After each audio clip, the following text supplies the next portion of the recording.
Yo, people, what's going on? Welcome back to the channel. Welcome back to the Mandem Talk. Listen, international break or not, we are here, man. We're consistent. We're in the building, man, and we're live to talk Manchester United with the brothers in the building. We got a man like Rants in the building. What are you telling me, Rants? Hey, big up, man. No, good, man. Big up the chat. You know what I'm saying? Big up the panel. I'm saying all good, bro. Can't complain. Come on, man. We're here. Man like Marcel, man. What are you telling me, broski? Well gone, man. Well gone. Hope everyone's been good. Obviously, big up the chat, everyone. And yeah, man, looking forward to the chat today. It's gonna be interesting today. Come on, definitely, man. Definitely. Danny's in the car chilling. You know what I mean? I'm surprised there's a sun out, man. I thought the sun went, man, but it must be where you are, man. Enjoying it, man. It comes and goes, man. It comes and goes, bro. Like sunny 1 minute, showers, serious showers the next. It's been mad.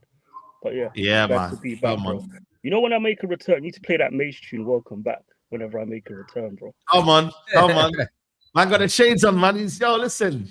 Well, Man United back, man. You know the ones there. We're here. I man like Estrella, man. What are you telling me, Estrella? Can you hear me? Yeah, I can hear all good, man. They got the chat. Yeah, come on, bro. MC. Yo, what's that, Estrella? You what was that? That notes on Amarin ball? Nah, my solicitor exams that are coming up. I'm just studying in the office. Okay.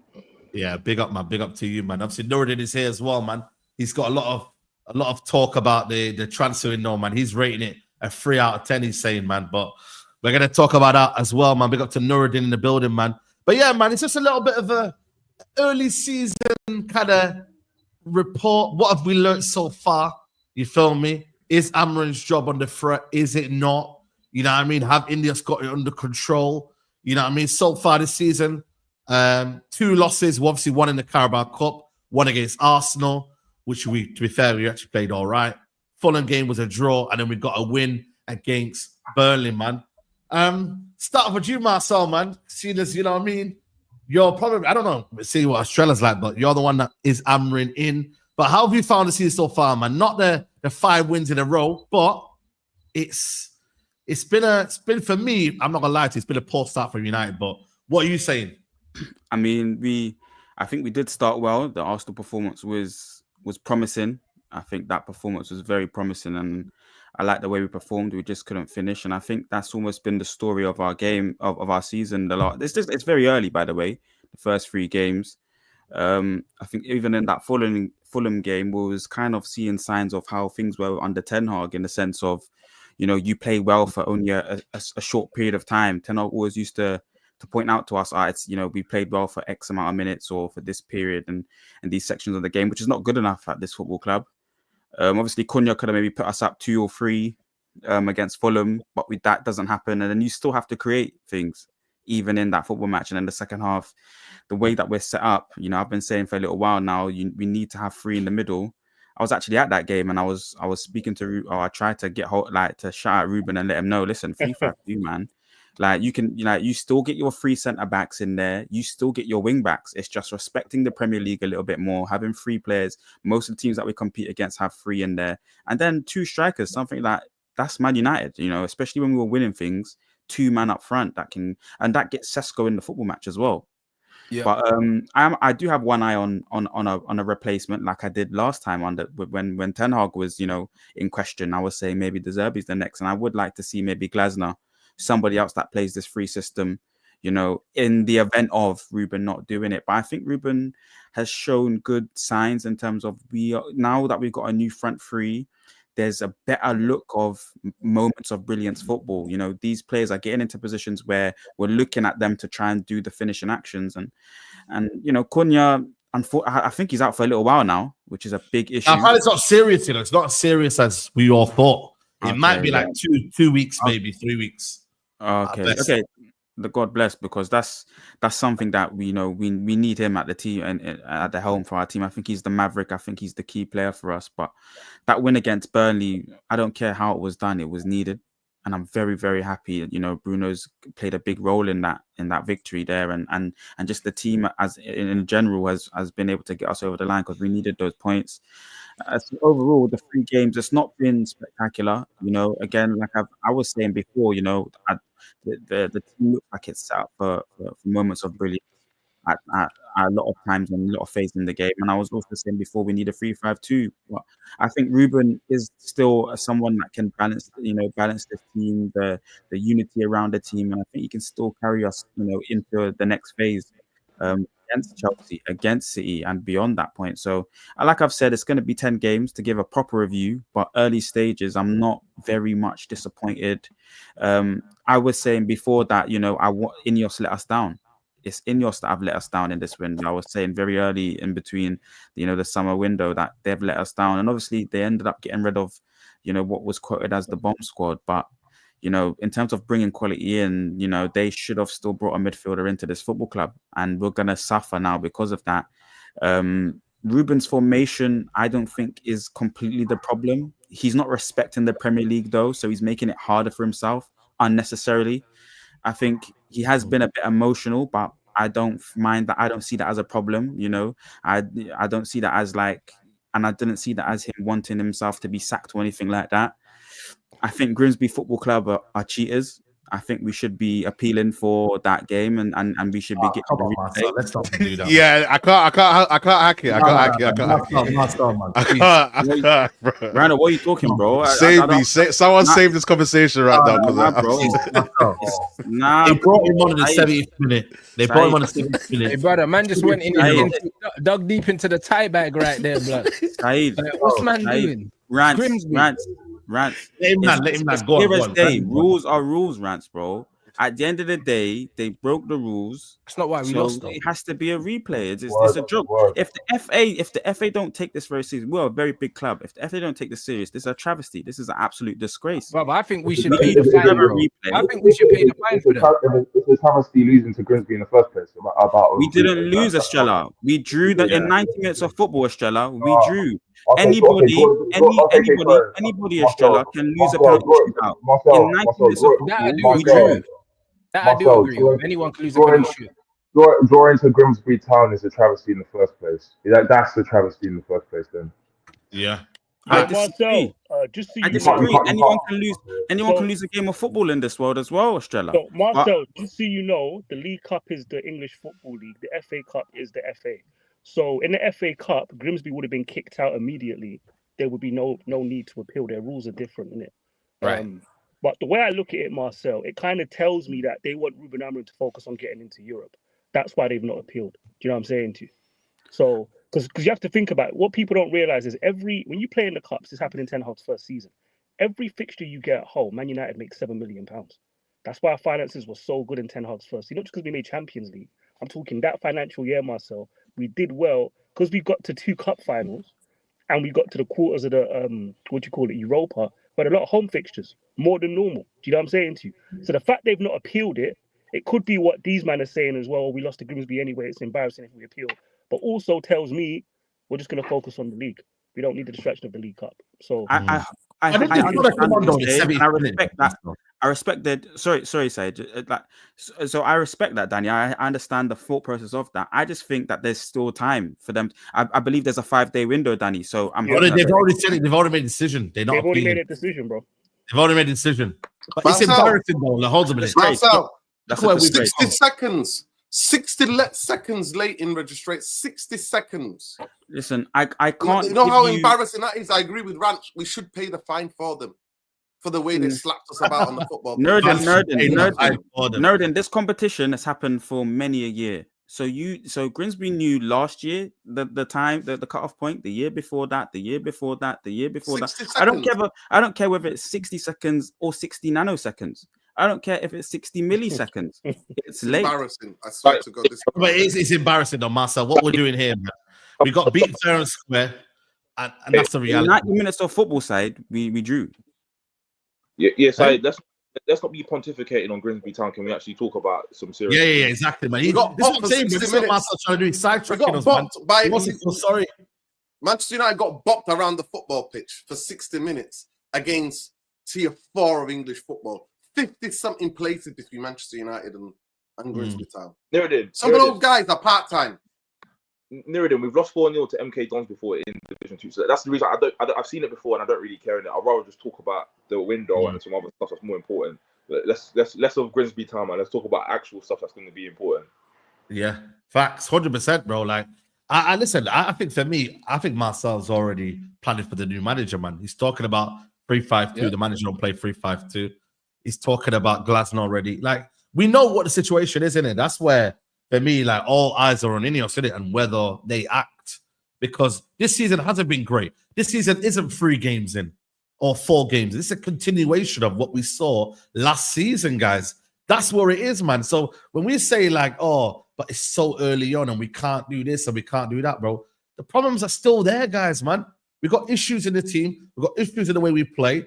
And all roads are leading to what Amran is doing, bro. And the way he's acting in press conferences, I don't like it. He sounds like a man that's broken.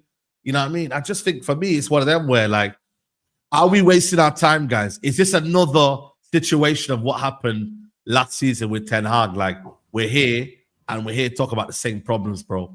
I feel like you waste your time wherever you get in. Like, let me just quickly jump in here. Like, go for it. Without being pedantic about the situation, it's a thing of, like, we finished 15th, we lost the European. There should be an exodus of certain players, which didn't happen. You didn't solve the goalkeeping issue. Going into the new season, who would have thought that I'll be saying Maguire is going to be still at the club, Dalot's still going to be at the club. Hold on, how many players did you expect to leave? Because I'm just thinking Lindelof, Ericsson, Evans left, and then Sancho, Rashford, Garnacho, Anthony. Who else did I miss? Hoyland. That's 8 players left. Obviously, I expected more. That's kind of like an exodus, considering we've been horrible before. 8 players is decent. It's not, because I think this happened around the time Ericsson came when Pogba and Jesse Lingard and these men went on a free or whatever. That the club didn't do anything. Those contracts, the prerequisite was that at the end of the season your contract's gone, so you're going to leave. They didn't have to do any legwork. So Lindelof and Ericsson, you didn't do anything. Their contracts just expired. Rashford's gone on loan. Be back here next year at the end of the season. Anthony going, okay, cool, you done deal. Rasmus Højlund, okay, cool, whatever. Sancho's gone out alone again, and Garnacho we've got bumped for. We've been Ginnels. What anyone tells me, we've been Ginnels for Garnacho. Again, I still expected a keeper to come in, not another 23-year-old. Where we're gonna have to be patient when we all know we're in a kerfuffle. We finished 15th and we got kicked out of European final by Tottenham. We don't have a senior goalkeeper. Wing backs are very important in this system, or just in general. We've known for over 3-4 years. I've been battling with what's his name, without being disrespectful. The other guy channel. No, the one that's the Dalot advocate. Paz. Yeah, since he got loaned out to AC Milan and came back, I've said he hasn't got the minerals. He's not good enough. Mazraoui's not a proper right wing back, and we've seen we can't rely on him because of injuries. Left side, you've gone from Nuno Mendes to Patrick Dorgu, and we're reliant saying it's going to be his breakthrough season, and that's good enough for United. We're never in for Mendes, though, not in reality. There's areas all around. There's areas of concern all around the pitch, and people are just happy to take Cunha, Sesko, and then Brent as when in truth, nobody's resolved the actual issues of the club. So me, it's a poor start to the season, 100%. But I'm not going to be disillusioned as to think, there's been some massive improvement. When we finished 15th, and a large proportion of the crap players that we wanted to leave are still here and starting for you, I'm not going to expect a different result. Because Insani is doing the same thing again and expecting a different result. There's plenty of times where we've had crap seasons and we bought big world-class names, which you could kind of compare to Mbumu, Sesko, and Cunha. Not in terms of names, but just in terms of signings and missing out on the key areas to improve. You know what? I just want to add on what you just said. I think what a lot of people are gassed because players that personally, some of the United fan base and a lot of people on here dislike have gone. So it's in their heads, like those players, like them going, that's why the transfer is good because they've left. Like, and that's the big difference. That's the big, because some people don't like Garnacho, didn't like Rasmus Højlund, they didn't like maybe Anthony, or they didn't, So people are thinking, the window is this. But for me, the most glaring thing is in midfield. the most glaring thing. And I would have said, no effing striker, no way. Get a midfield player who can play, who's not going to fucking embarrass us. Because I'm going to go to home games this season and see United get bopped again, like fucking Grimsby did. So that's the thing I'm looking forward to. But majority of in terms of the only two signings that for me are worth anybody speaking about are Mbeumo and Cunha. Because I don't need to wait. I don't need to see how they go. They don't need to fucking adapt. They're there. They have to do the business. And your keeper, the one you wanted as well. Saeed, yeah. Saeed, listen, I don't know why you keep missing him out though. But keeper you wanted. Saeed, I said, get a young goalkeeper and also get an experienced goalkeeper so we can adapt to the Premier League. Yes, I'm lying though, isn't it? It's crazy, isn't it? The keeper that he wanted is Man said he wants 2 goalkeepers in one window. Greedy. Guys, you guys are being too unrealistic, man. This is the problem, guys. We got 2 goalkeepers. Yes, it is unrealistic. You know how much it costs to go and get a goalkeeper? Like any just at number 2. But it's not a panic. But I don't think you should panic buy as well. You have to do this carefully. What keepers available that we're going to get another keeper alongside him? The room is available. Are you telling me that you couldn't get somebody like Lunin out of Real Madrid? He's sitting on a fucking bench. Courtois is number 1. He's good enough to be somebody's number 1 stable goalkeeper. No, but we bought Le Mans in for number 1 though. That's the whole point. No, Le Mans will be the number 1. We've not, Saeed. I don't know if you've seen the brief. We've not bought Le Mans in to go straight into this now. We don't need 2 goalkeepers, man. Allow it. Do you know what I'm saying? We're playing 1 game a week, man. Like, why are people? We haven't. But the 2 goalkeepers we've got are shit. But it doesn't matter. But if they're the number 2, it don't matter, bro. Onana was playing in the cup games and in the league, bro. Like last season. So how many times did we see in there last season?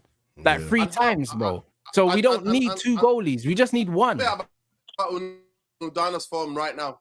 Where's Onana now? Where is he? They're both not going to be starting anyway. Both people won't be starting. My guy's demanding more wages, and my guy's been relegated to a number 2. You're right. But when you've got 1 game a week, you don't need 2 goalies. I just want to ask the question.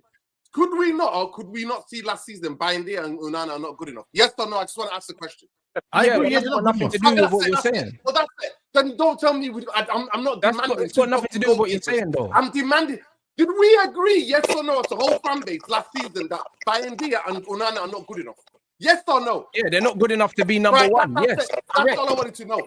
They're not good enough to be number 1. When did we start caring about number 2 goalies at Man United? In the crucial area of about number 2s, where they need to improve, I expect that club to go and fucking do it. When we got the best in Newden, when did we start caring about number 2s? I don't give a shit. The guys that we got are more worse than Norden. Brother, we had guys like Mandem. We never cared about number 2s when we had Michael in goal. That's what we've got. We didn't. That's what we've got. You go and replace. Onana's you good enough to be a 2. The whole process. Of course he is. Statistically. So we need to buy 2 goalies. That's a myth. That's a myth. We only started caring about number 2 goalies at Man United when the number 1 shit. Put your hands up in here on the stream now. If you were happy with Onana staying another year. Put your hands if up. he's not going to be the main guy, I don't mind. If he's number 2, If he's number 2, yes. Well, that's the difference, isn't it? I've got higher standard for Manchester United. It's not about standards, Norden. Onana is better than most of the number 2s we've ever had at this club, bro. As much as I don't like him. Yeah, I agree, Norden. I don't like him. Number 2s ain't meant to be good, like. Why do you want him as a number 2? Because he's not going to play. He's not good enough. Why do you want him as a number 2? Statistically, he is, though. Statistically, he is. Come on, bro. Musa was happy with the goalkeeper at one stage. But you know why? Listen, statistically, when you want me to get Martinez in, who conceded bigger chances last season than Onana, or mistakes, and that's who you want me to get to replace Onana. It tells me that it's all about emotions. I'm not saying you. I'm saying there's a large part of the fan base who wanted Martinez in here. I didn't. And I'm just saying, when we look at the data, he led to more goals conceded by mistakes than Onana did last year, or about the same. But everybody was screaming for him. So I want to know: is it just based on visuals or is it data? Are we looking at the data? Are we always? Is it just emotions? Like the way listen, Martinez has fell off. Visual and emotions after the World Cup. Yeah, but it can't be emotions. It's emotions. Emotions will get you. I'm not talking about emotions. Everybody, even Villa fans don't rate Martinez. So why the fuck would I want emotion to come to whatever is the talk about Martinez? Though, if Martinez was the number 2, the only reason I'm bringing him up are they good enough for Manchester United? We're not going to hear each other. I want to ask you guys the question. Are Onana good enough for Manchester United? Now, the reason I'm bringing him in, are they good enough? You asked it, Nuruddin. And we said no. The reason I'm bringing him in, I expect them to be replaced. If he was the number 2, nobody would be saying anything. I'm just saying the problem is with Onana is because it's emotional. So man just doesn't even want to see his face. He's one of those guys. People just don't even want to see his face. It's got nothing to do with that, though. It's visual. I said both. He's a number 2. Visual and emotional. It's both. I'm saying right now he's a number 2. What are you waffling about? I was telling Saeed, what are you on about this Onana guy? That's I explained. But we know that. We know that, Nuruddin. We know that now. That's Inter Milan, and that's how they play, and that's how we I agree. I wanted De Gea. I told guys. We are going around in circles now. Listen, guys. If you've got a goalkeeper, hold on a minute. Nuruddin. 1 second, Nuruddin. Chill, bro. Chill, man. Manchester United. Need to hear everyone. Nuruddin. There's a lot of people there, guys. When we're hitting each other, let's cool it down a little bit. Man United though have gone and signed a new goalkeeper. Everybody wanted a new goalkeeper. We've got one. Out of being there and Onana, one of them will be the number 2. The other one will leave in January. There's no way they're all going to stay till the end of the season. So I'm not really too fast. One second, before you go in, Estrella, before you go in, I just want to make it clear, yeah. This is why I want the topic to go in because we don't need to talk about Emi Martinez. We don't talk about anything else. If we've got Onana, right, as number 2 and he's not playing games, right, you got to remember it's 1 game a week, right? If we've got in the new goalkeeper that comes in, we don't have FA Cup until January. And even then, a keeper doesn't have to be rotational. We don't really need to be focusing on Onana as much. So he's not even really a bigger issue for us right now. This keeper has been brought in. He will become number 1. And that's where the focus is. I don't know why we're moving on to this idea of if Onana's here or not. He's going to be here because at the end of the day, no football club wants to buy him right now at the minute. He's not really had any offers. Monaco tried to come in. They couldn't afford him. So at the end of the day, he's here. It is what it is. Turkish came in, but he didn't want to go. Turkish came in, but he didn't want to go. Just on that point, I think Nuruddin was a little bit worried that Lamens hasn't been brought in not to be number 1 straight away. And just on top of that, it's a thing where this is on Ruben. This is why I'm having my eye on another manager, just thinking, can another manager make better decisions for our football club? Even if it's in this 3-4-3, or like I've been saying to everyone a long time ago, 3-5-2, which I think Glasner can play and structure the team a lot better. But I agree with Nuruddin. I'm a bit worried because that's what I was saying about the Arsenal game as well, just bringing it back to our season review. It's like, I wasn't fully happy with Ruben's decision making in terms of the substitutions, when he's making his substitutions and his starting lineups across the board, even for the Grimsby game. So he's suffering a little bit. Marcel, can I ask you something? Just 2 seconds. Wait, before it goes, you know what you said about his decision making, and you said that Onana thing concerns you. Can't you see he's clearly been dropped though? I'm not a Ruben defender, but I can see Onana's been dropped. Clearly, he's been dropped. So why is man worried about him? He didn't even have him in. That's for Nuruddin then. Because I feel like Nuruddin's original point was that he's not brought in to be number 1 now, Rhino. I agree with you though, and for me, that's what I'm throwing that kind of responsibility or accountability on Ruben, because I think it should be Lamans as number 1. There's no question, consideration. But I think worst case, it will be Bayern first before Onana. But Rhino, I'll put it to you. I'll ask you a question then, Rhino. Would you get annoyed if the next game Lamans is not in goal? Yeah, I would be. But then I can understand the process of maybe, let's see, Bayern is going to pattern up now. He's got someone behind him. Boom, boom, boom. So I kind of got, there's a contingency there. So I'm kind of calm, you feel me? Yeah, but my thing is, you're going to say some rants before Estrella comes in, and then big up Texino as well. You're going to say something there, rants. I just think, bro, there's been a briefing saying that he's been brought in as a long-term goalkeeper based on the data and all these things. That doesn't mean that he's not going to start now. It doesn't mean that. Do you know what I'm saying? That briefing does not explain anything. The fact that the manager has clearly dropped Onana was fit and he wasn't even in the squad for one game. He's dropped. You know what I mean? So that means the manager's had it up to here with him. And then with the buy-in there thing, if Bayindir is going to be number one, then that's on the manager. Yeah. That's on the manager. You know what I'm saying? But Le Mans was brought in by the club because they believe he's the number one goalkeeper. It's whether the manager. See the way the season started, just analyzing Bayindir's performance. Has he been bad to you lot this season? Like based on he's been a problem. He made a key mistake. But actually, he's been good. Which one's that? I mean? The cross. The command is a bit worrying. You see the cross thing, I want to get it right that if you look across the league as a whole, bare keepers have issues with those crosses. 100%. Yeah, you're right. So if we can take that away, because that's the only time you can get physical with a keeper and might get the actual ref to go your way. So a lot of teams always chance it. So if we put that away, it's not about physicality, bro. Against Fulham, there was 2 times he was moving wild on crosses against Fulham in general. Yeah. He was. You can't just look at the big mistake. You have to look at the other things. And you know what's funny, Musa? I was telling people last season, I don't think people like. You muted. What's happened there? He's gone. No, yo, Danny, your sound's gone. Yeah, Danny, your sound's gone. Yeah. I think it's a problem with the whole rest defense in general. He plays a big part of it, but our positioning them and stuff is off. The way they position him when we're taking set pieces is very off, man. Very off. He's too weak. You don't demand his box. I saw him live on Saturday. He's fucking shaky as fuck. Yeah, he's shaky though. You were in the stadium. And you saw him with your own eyes. Yeah, go on, Texino. You see, with keepers, you got the privilege to use your hands.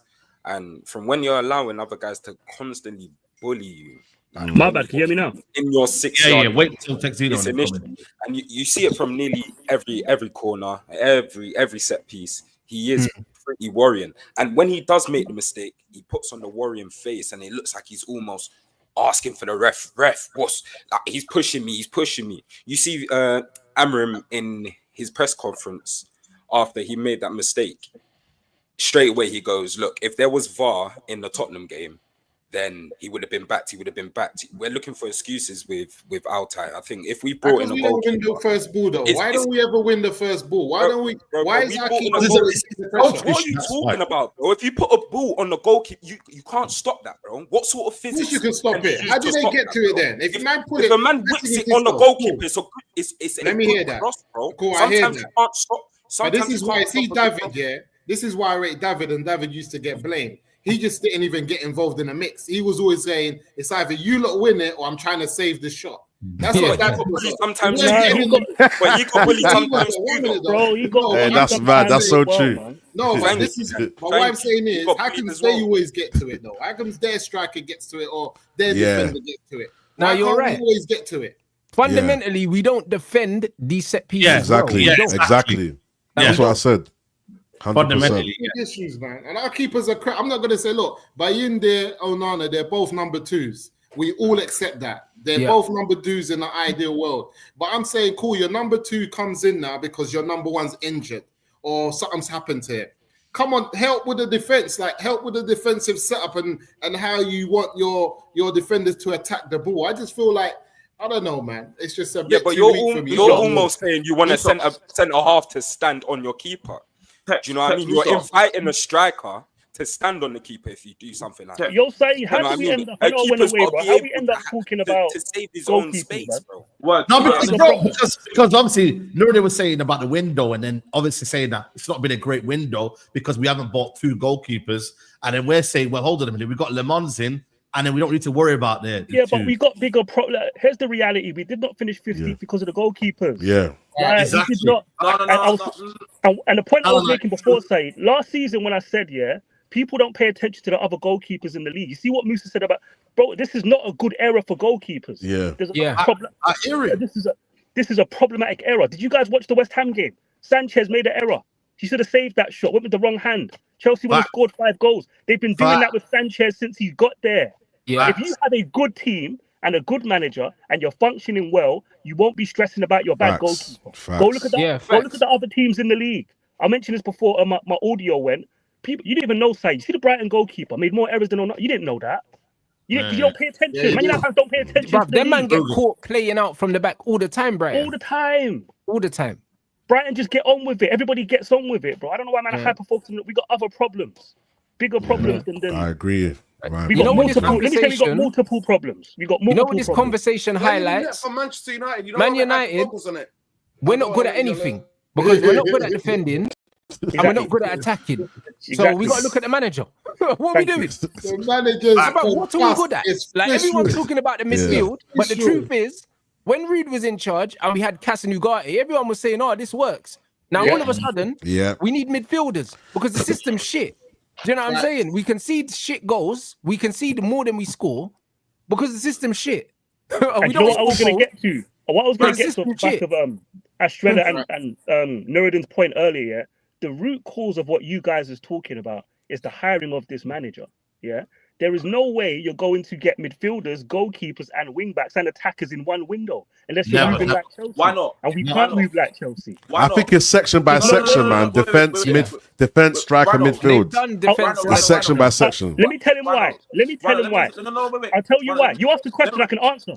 No. I want to quickly interject before you even respond. I was going to say, in relation to what me and Nuruddin were talking about the window, when Rance mentioned the bomb squad, all those players that all left here, I said that I don't believe the club has done their job at all, because the people that you said that are gone, majority of them are left on loan, and the people that I would argue that have left the club here, they weren't even here last season anyway. Rashid was on loan. Garnacho is not the reason why we finished 15th, and Anthony wasn't even here either. You didn't get rid of the actual people who played the majority of the season. Garnacho played a part. What are you talking about? Garnacho played a part. But here's the point. Here's the point you're missing, Here's the point you're missing, my brother. Why we finished 15th last season? He played a part, though, for the fact he wasn't putting the ball in the flipping net, bro. He played a part, bro. One out of 11. But Estrella, that's not the root cause. Mazzarri is a good fullback, and we wasted that signing by getting a back-free coach. That's what you guys are not getting, what the root cause is. You want wing-backs because we hired Amorim. You wouldn't need them if we didn't hire this manager. You wouldn't need them, exactly. Facts. You wouldn't need them if you didn't hire this manager. He has been injured. No, Maz had a little niggle at the start of the season. He played most of last season.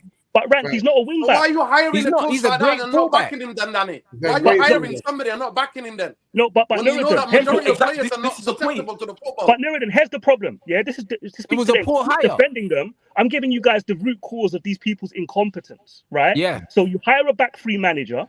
All the other teams who didn't hire him said there's too much work to do to change his system. So we're not going to hire him. Man United didn't hire him. Hold on. They hire him. You don't finish in Europe. You now have a big deficit. Do you understand playing 3 home games? What's the Europa League now? 8 games, so 4 home matches. Yeah. 4 home all the way. Cool. That's 28 million pounds. That's 32 million pounds gone right there, straight away. No Europe. That's 40 to 50 million pound goals. Even Europa League gone right there. So you can't do the work for this manager in one window. That's dramatic. You can't. You don't have the money to. You just can't do it. So why didn't they sack him at the end of the season then? Why didn't they sack him at the end of the season? Structure. This is what tells you. They put Cunha's sale in last year's financials. Technically, this summer, they've only spent, 160 million. And they've raised 80 million. And they couldn't get a midfielder.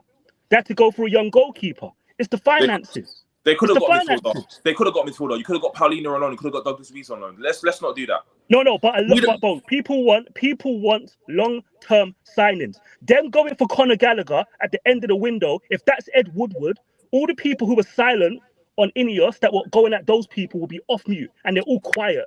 That wouldn't have made sense. But that wouldn't have made sense. I'm not quiet. Wait. I don't even want to shout. Wait.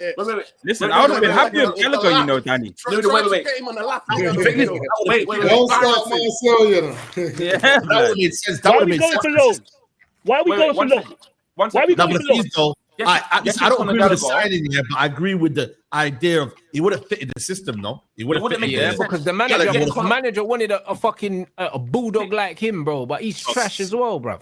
Yeah. Why was here, he would be playing. But that's an American player. It's an American player. That's the kind of player he wants. That's why he can't be here. Yeah. It's what I'm saying. Conor Gallagher is Ugarte all over again, bro. And McTominay right now will be playing. McTominay will be in the middle of the park right now. Right now, yeah. It's true, though. And there's another factor to this. It makes sense. There's another factor to this, yeah. Yeah, but it makes sense, but it's still not good. There's another factor, That's because we understand like the Premier League better than our manager does, and we know that this system is not. But he gets paid to understand it. So he needs to sort it the fuck out. He's not going to. He won't. Chelsea bought Enzo and Caicedo in the same year. I feel like people are doing a disservice to the manager. Like it is. I understand your points, Rants, about the manager's supposed to do something. Cool, no worries. But again, this ownership or this management and people, they are the ones that went to go get this guy. So if you already knew all Barada made a mistake, bruv. He made a mistake. He's not a football guy. He had to make a decision, and he thought he made an informed decision. And I believe that he got him because he probably heard that City were looking at him, and he thought he did something. That's what it seems like, because they got Hugo Viana as well from Sporting. So it's one of them ones where it seems like they said, you know what? That's why the take it or leave it thing starting to make sense now, because they probably heard that, you know what, City are looking at him, come to United now, or it may never happen, innit? It was a mistake, bro. That's fine, Rant, but okay, cool. We're allowed to make mistakes. Just fucking rectify it. Wait. Let's just address this then. Okay, that's fine. If he made a mistake, cool, no worries. At what point now are we going to move away from the manager? You want to get rid of him, no worries. Are you going to start looking at these people that are employed to make these decisions? Because how many mistakes are you allowed to make before your job gets questioned as well? Because you made a mistake. You made a mistake when you acquire the club, and then you wanted to get certain people in. You then got rid of them halfway through, and then you had to also you didn't get rid of a manager on time, and you had to pay him out. Then you've now gone to go get another manager, and you spent peace again, and you're saying, "Oh, he's dead food. Get rid of him." So how many mistakes are you gonna make to your job is now got in question? Hey, bro, listen, I understand what you're saying, and you're correct. However, what people need to stop doing is conflating loads of different decisions that were made by different people, innit? They're made by different people, bro. So we need to understand that even the keeping Eric Ten Hag, the guy that decided to do that, ain't here no more. No, he didn't do it. He didn't do that. He's not here no more. That's Brailsford. That's Brailsford. Brailsford's not here either. Brailsford, no, he's still there, bro. He's still there. He's still there. Don't be fooled. Brailsford's not here. He's not making any key decisions. What Rats is saying. No, all they did with Brailsford. All they did with Brailsford is take him off Man United's finances. He's still active with Ineos. He's still there, bro. Cool. If that's what you, bro. Fair enough. If you believe that's the case, and he's still making decisions, your larger point. I don't believe he's making decisions. Either way, he's not there, innit? Barada, we were told that Barada's the one that brought in Ruben Amorim because we didn't have a DOF because they sacked Ashworth. We now have a DOF. So Barada made a mistake here. But Barada also brought Wilcock to the club in the first place, which was a good idea. Do you know what I'm saying? Vivell came in from Barada. Looks like it was a good idea. We got Lenny Euro because Barada wanted to make a statement signing. Looks like a good idea. So he's done some good things. He's done some shit things. I don't think he loses his job because he made a decision, which he really shouldn't have made because it's above his expertise, bro. He's allowed to make a mistake. Do you know what I'm saying? But I agree it was a big fucking mistake. I agree it was a big mistake. Right, your larger point. I wanna piggyback off your larger point. It came out that the decision to go for after Mbeumo, they were gonna go for a striker or a midfielder, according to Logo at the Athletic. Yeah. And Jason Wilcox, obviously with Vivell in his ear, go get Sesko. But allegedly, this is to Australia's point, Ruben Amorim wanted a midfielder, right? But come out and set up to the Leeds game. 1 second of structure. They convinced him to get a striker, and they went and got a striker. Something I've been saying for years, right? You see Man United fans that cry about midfield, you have to start identifying managers that care about midfield religiously to the point where something like that would never happen. And this is the problem with my fan base. You keep expecting managers who don't care about midfield in the way that you do to care about it. They're not going to flick a switch and care the way that you do. So that's partly on Amorim, and it's also on Wilcox. So Rance's point about multiple people making bad decisions is correct. You're seeing it left, right, and centre. So if you think you need a midfielder, it's not one person. You should be looking at your manager. But also, Danny, what I would say is, people are saying, that the midfield, is such a massive problem. But the problem is, the way that Ten Hag sets up his team and the way Amorim sets up his team is the reason why the midfield looks as bad as it does.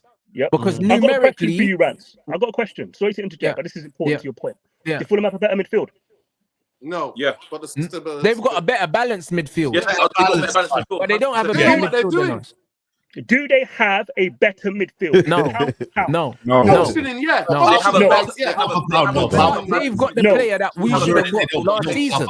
So Rance, what do their two midfielders, my man Lukic and Sander Berg, what do they lack? What do they lack? They say, but pace, innit?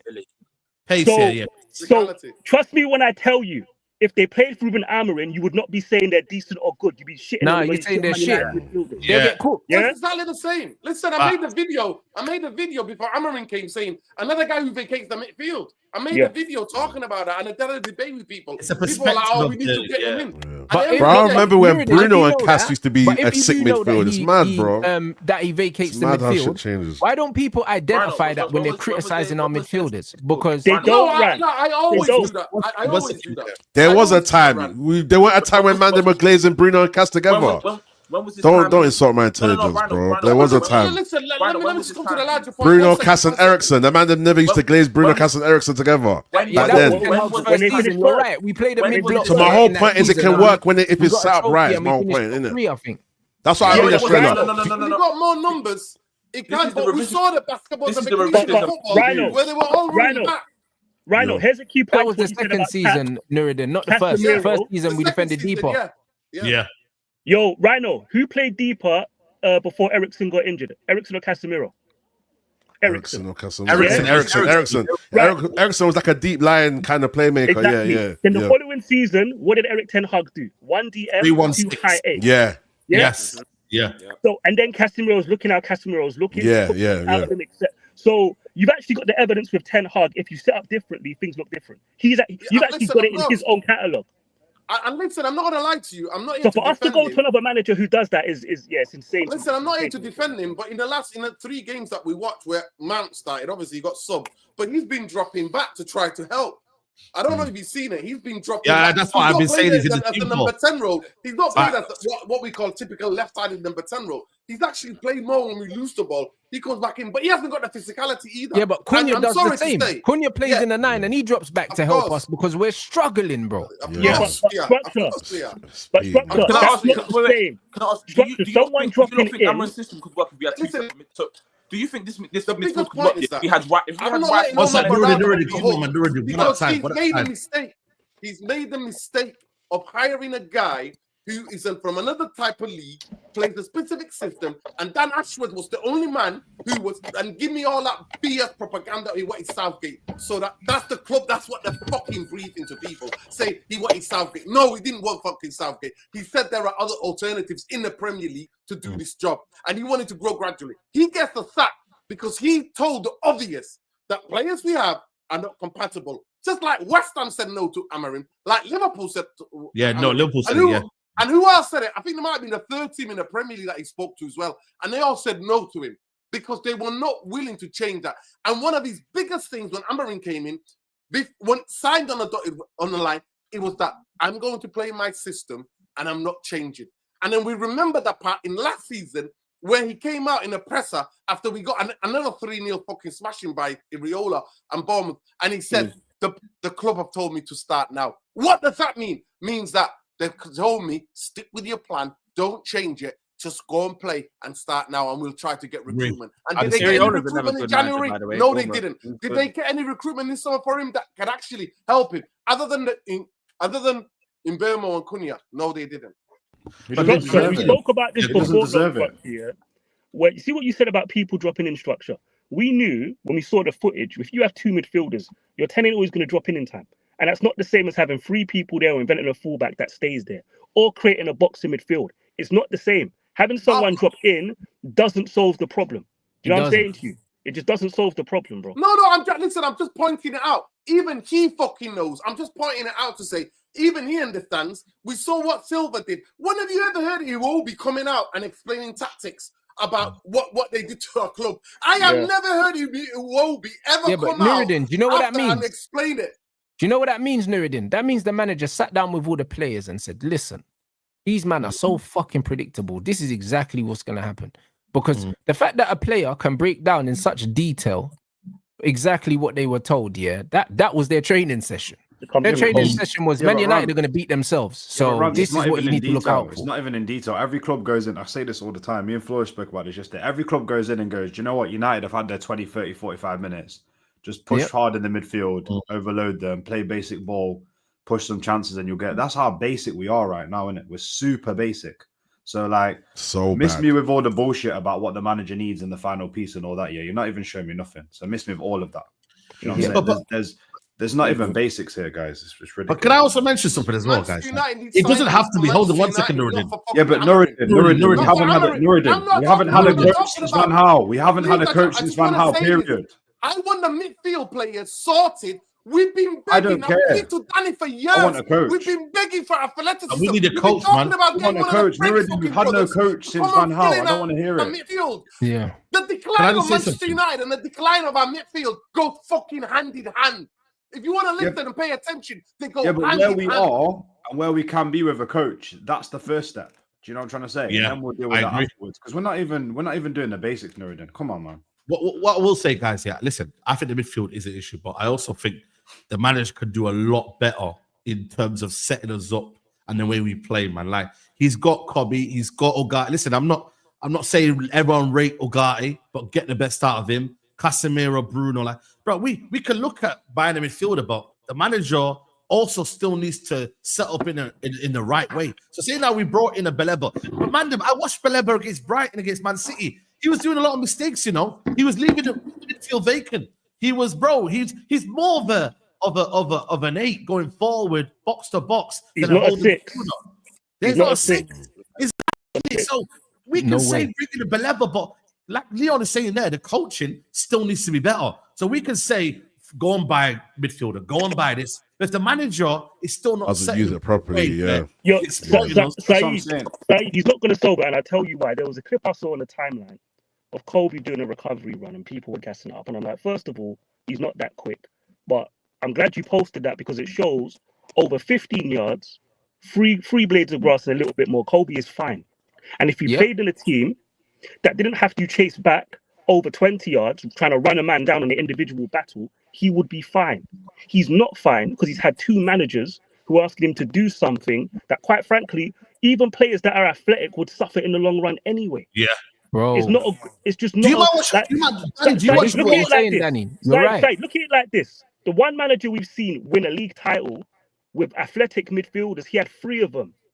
3, Jurgen Klopp's idea, he said, I need 3 guys who are athletic. Not 1, not 3. Yeah. 3, my brother. Buddy, you might cut it out. You might cut it out a little bit. My bad. So People have to understand the margin for error for what Ruben wants to do, bro. It's just can I say something, by the way? Look at the way midfield. Look at 1 second, Nuruddin. Look at the way Glasner interprets his midfield too, man. Wharton and my man, they're together like this. They're never separated apart. They're both good on the ball. They both know the principles of how you play in the system. So sometimes it's not about the quality of the play because nobody's taking that player that plays alongside Wharton in the midfield. They're not. But he does everything the manager asks him to.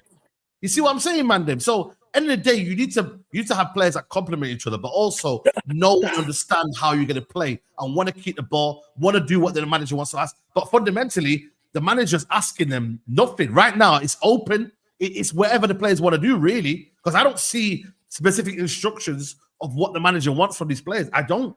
Saeed, what you said about Wharton's not actually true. I see Wharton. Let's be honest. No, but I've seen him isolated and but the difference is you see good football teams. You know when one player gets caught out, Man United fans seem to think one mistake should lead to a goal. If you watch good teams, they recover from mistakes all the time. Yeah, bro, that's the largest point. Bro, Danny, what I was saying, the Grimsby game, bro, I counted, I think it's the Grimsby game. We lost the ball on the halfway line, bro. 3 passes, they were in our box. Yeah. That ain't got nothing to do with personnel, bro. They got nothing to do with personnel. And it's got nothing to do with not having legs in midfield. Beleba's a similar profile of midfielder to Fred. He's not a 6. He's a box-to-box all-action player. He's just stronger and better technically, but he's a similar profile. He's actually not the profile of player that makes us play better football, bro. He's not. He's a very good player though. No, a Wharton, you know what I'm saying? a Wharton and a Baleba would. Yeah, both of them. But also in this system, they're both gonna struggle, bro. Do you know what I'm saying? You look at someone like a Yuri Tielemans, yeah, for Aston Villa. He ain't mobile. When man talk about Kobe, do you know what I mean? And like, bro, like Kobe can play in that Villa midfield with Unai Emery because he knows how to set up a fucking mid block, bro. Like, someone asked me the other day. This is a good one. Yo, is Kobe so? Liverpool play with a 2 right ranks, 4-2-3-1 most weeks, yeah? Gravenberch calls Gravenberch always athletic. Who's the double pivot? Is it McAllister? You're telling me Kobe Mainoo's less athletic than McAllister? Yeah, exactly. Do you see McAllister getting exposed? And no, because of tactics, the way you set up, you're supposed to reduce risk and highlight the strengths, highlight the strengths, hide the weaknesses. Yeah. And the point I was going to make before is if Kobe was in a team that played closer together, that wanted to play short passing football and combine, guess what happens when you lose the football? Players are closer together to recover the ball. If you lose a battle, your teammates right behind you to back you up. Yeah. But we've had 2 managers back to back who want people to win 1v1 battles. If that's what you want to go hire Eddie Howe, at least he can ID the talent. And do you have the player profile to do what you're saying though? Like you're comparing Liverpool, you're comparing the system, which I agree with you. Like if you had the correct player profiles, you would have the protection, right? But then if you look around, no, that's not what we're saying. That's not what we said. No, I'm saying for midfield for Kobe Mainoo looking. No, but that's not what we said. That's not what we said. Our point was you can look at the weakness in these profiles and see that those teams don't struggle the way we do. Why? Because their tactics are different. Their managers' ideas about how to construct a midfield are different. I'm saying, forget the tactics for 1 second. At Liverpool's team, if you actually look what you just said, because I said I agree with you, what you just said, the analysis you've just done, yeah, you do the same thing at United. There's too many player profiles where they're actually physically just weak and not good enough. Whereas when you're going to these other teams, they're able to back and provide those protections because they're of quality. When you're looking around the pivot in the 2, yeah, if we had an athletic and strong defense, yeah, maybe these midfields wouldn't, the gaps and all these issues wouldn't be happening. We need to have context of good enough for what though. Let me just say something. We have to when we explain these things, we have to explain what good enough for what. Because for me, the way I'm talking to the Mandem now is I'm looking to go into the top 6 before I start competing for leagues in top 4. So for me right now, yeah, with what we have, if there was a decent manager here, this is a top 4 squad, and I'm very confident in that. Do you know why? Because I've seen Forest and a lot of other different teams compete in the league. One reason I said yesterday to Flawless was that the league is not the same as what it used to be. You can get like 60 points and still be up there to compete. The second reason being is with consistency, the players would have confidence within a system and they would know that plan A is good enough or plan B and C are there available. At the moment, we've got a guy who's delusional to think that his plan A is good within the league. His plan A is not working. Guys, we can just hold our hands up sometimes and just say it doesn't work. It's just not working. His system he plays, it just does not work in this league. It's not working. You understand? So that's where I'm at. But straight, I just how many systems you want to try? How many systems you try? Hear me. I'm trying to understand. You said the exact same thing before. You're trying to say the profiles aren't good enough, yeah? Is it for compete for the league? What you kind of gauging that? I'm saying being at this club, the players that we have had on for too long. When you're getting players like Delo, they're doing another Lindelof, going to be here for 8 years now. There's players in this team, regardless of what system you play, they do not have the minerals to pay for this club. That's all I'm saying. Regardless, most of them are gone now. I've already said I'm content. If you want to sack the manager, I am content. That is fine. I have no emotional attachment. That is fine. But in general, just looking at the players that are still here, they are not good enough to be at this club. That's just Who's not good enough? No more. Their players are gone. I'll be real. We can't keep doing that. Yeah, they're all gone. This is what I do now for people that say that. I want to know what he's talking about. Is he talking about this level here, this stage here? Like what? But Leon, they're always talking about being number one. They're always talking about being number one, right? Nobody's trying to be number one this season. Nobody. Right. Exactly. Nobody's trying to be number one this season. You look at a club like Chelsea. Is Gusto really that much better than Delo? Not really. I rated him before he came to the Premier League. He's been disappointed. Gusto started well, but bro, no. He's been disappointed. I rate Gusto. I think Gusto's better still. I rate Gusto. His form's not great, but I think he's a better player. Rhino. I knew Nordin would be upset at this one. Gusto can't cross as well, bro. He can't defend. Yo, Rhino, is the distance between Gusto and Dallo huge? That's not what you asked. The way I rate Gusto, I'm the wrong person to ask because I rate Gusto. And he's correct. I'm lying now, man. I rate Gusto in it, so you can't ask me that question. I rate Gusto. All right, cool. Chelsea centre backs. No, do you rate their centre backs? No, we got better centre backs than them. I think they're good. Nah, Daniel, don't rate them. I don't rate any of the centre backs apart from the one crook. They do have a better midfield. Good, but they're not world class. And Nuruddin, all they had was a better midfield, and Jackson who starts the season well, and Palmer who's Palmer. That's it. The rest of the team, lots of weaknesses. So I'm sick of people making out the standard to finish 3rd to 6th. That little range there is high. It's not a high standard. You can have multiple flaws in your team. When you finish 15th and you still stay with the same plan it is. 1 second, Nuruddin. You can have average players that you do not rate, like Chelsea fans. I don't rate most of their players other than their midfield and a few others. Yeah, and you can still compete in that range. That's Leon's point. This idea that this team is so bad that it can't knock on the door of top 4. Maybe if we don't finish there, fine. If you don't think we're certified top 4, I get that. But to say we can't knock on the door in the season, maybe finish 5th to 6th with this squad, I'm sorry, you're making too many excuses for this coach. One second, let me get Texino come in a second as well. Yeah, so obviously I feel like there's offensively and defensively, there's no combination play, let alone we're so wide. We're not compact at all defensively. Now, if you look at Palace and Glasner, you look at that performance against Villa, they play a 3-4-3. Even defensively, you see Sarr and I don't know who that number 18 was. Is it Kamara? They tuck in right in front of Hughes and Wharton. So they're condensing the space. We don't do that. There's 2-3 passes and you're in against United. Yeah. And it's not just like that with Amorim. It was like that at Ten Hag. It's not changing, bro. It's not changing. And it has nothing to do with the player profiling. You look at Tielemans and them, man, last season, running midfields. Bro, man was running midfields walking. Wharton's not that mobile. No. Hughes isn't that mobile either. Oh, Fulham as well, bro. They had Andreas Pereira. But technically on the ball, they're much better as well. United, there's no combination plays mid-block as well. That's why I'm using Fulham. They play a 4-4-2 mid-block. And they had Andreas Pereira in there dictating. So man can't tell me about players, bruv. But even look at someone like Sander Berg on the ball. Them players make your team feel comfortable. Yeah, he's as well. I disagree with you. You know, I disagree with you. Amarin's actually made that adjustment for back three to squeeze closer to the midfield. But look what Fulham did to score that goal. There's another one thing that Amorim wants his centre backs to do is to step out. Yeah. And we're going man for man. And I've spoken about this. What happens is teams will draw your centre backs out and go in behind. Go back and look at that Fulham goal. Ugarte is where the centre-back should be. Dalot is in the right wing position pressing, and our two centre-backs end up at right back together. So even when they're close together, because they go man for man, the centre-backs get drawn out, Texino.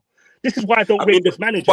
But Smith Rowe passes 2 runners, though. He passes the midfield. Texino, the point is, I've seen this manager make the centre-backs get more compact, but he still has instructions, Think about it. If you want your players to be compact like this, you don't go man for man, do you, Texino? You want them to stay there, right? Yeah. So are we now saying it's the players? But no, you want them to stay there, but he instructs his centre backs to go man for man. So even if you condense that space, they start following people. They've left that space. That's why I don't rate this coach. I've seen him actually solve an issue, but create another issue with his instructions. That's but his man for man pass. Yeah, but his man for man marking is still not condensing the spaces, bro. Do you get? We don't even anticipate passes coming through certain areas. But even if you do, it's stupid. Do you know what I'm saying? Because like Danny's saying, how you set up defenses is about having multiple lines, isn't it? It's just like bulletproof glass, bruv. The reason why it's bulletproof is because there's multiple layers in it, so it's harder to penetrate. When you jump, there's less fucking defensive lines when you've got man leaving this line and bringing this line forward. Do you know what I'm saying? So it doesn't make sense. There's no way your midfield should be behind your defense. There's a reason why they're defenders, because they're better at defending. So you don't want your defenders in midfield and your midfielders in defense, bro. It's nonsensical. The same way Man United stats, most touches in the box and all these things. Bro, who's getting these fucking touches? Why am I seeing Dalot running onto passes I want to see Cunha running onto? Why is Dalot running onto balls that you want a winger running onto, bro? Because the system's dumb. It gets the wrong players in the right positions. Yeah. It's foolish. Speaking about your defensive lines, bro. Sometimes it looks like there's probably 2 defensive lines in our squad. Bro, and it's a staggered line as well. It's easy to go past.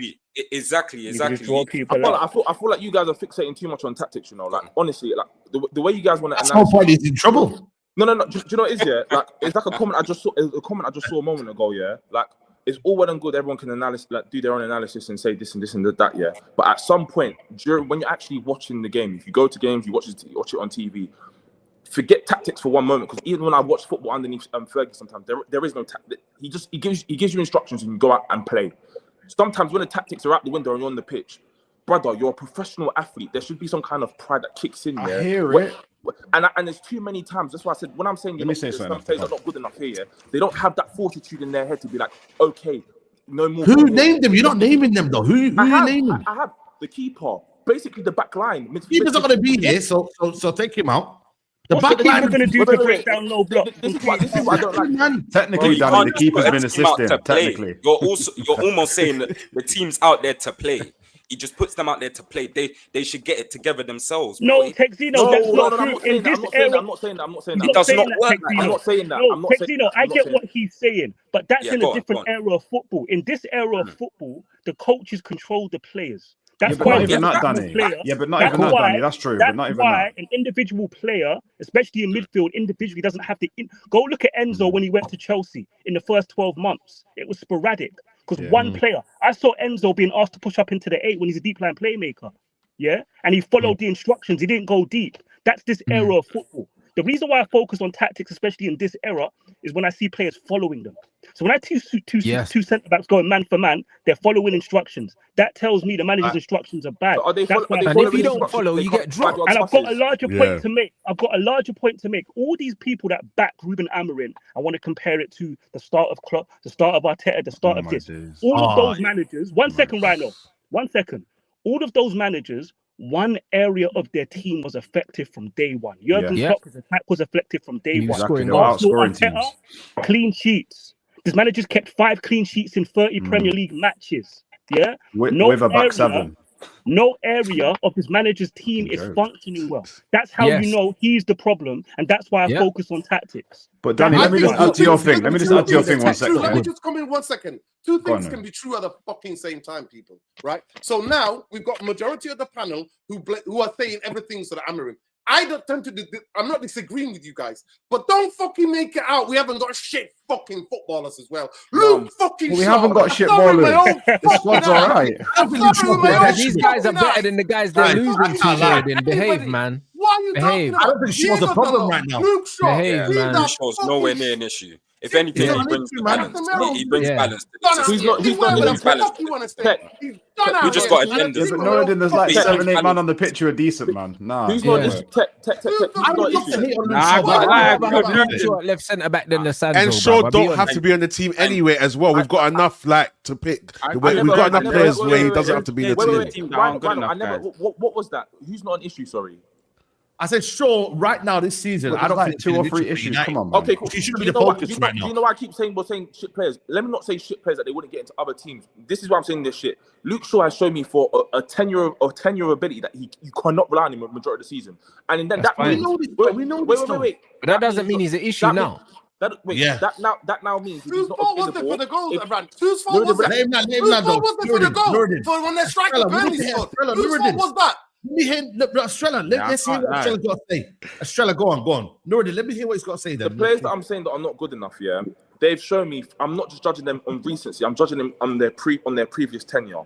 Luke Shaw has shown me that you cannot rely on him for a majority of the season. And then when he's not in their squad, you're then going to the next one, who's Aiden Heaven, because Martinez has shown me that he's injury prone as well. I'm saying he's not good enough. That's why I said I want men in a man's sport.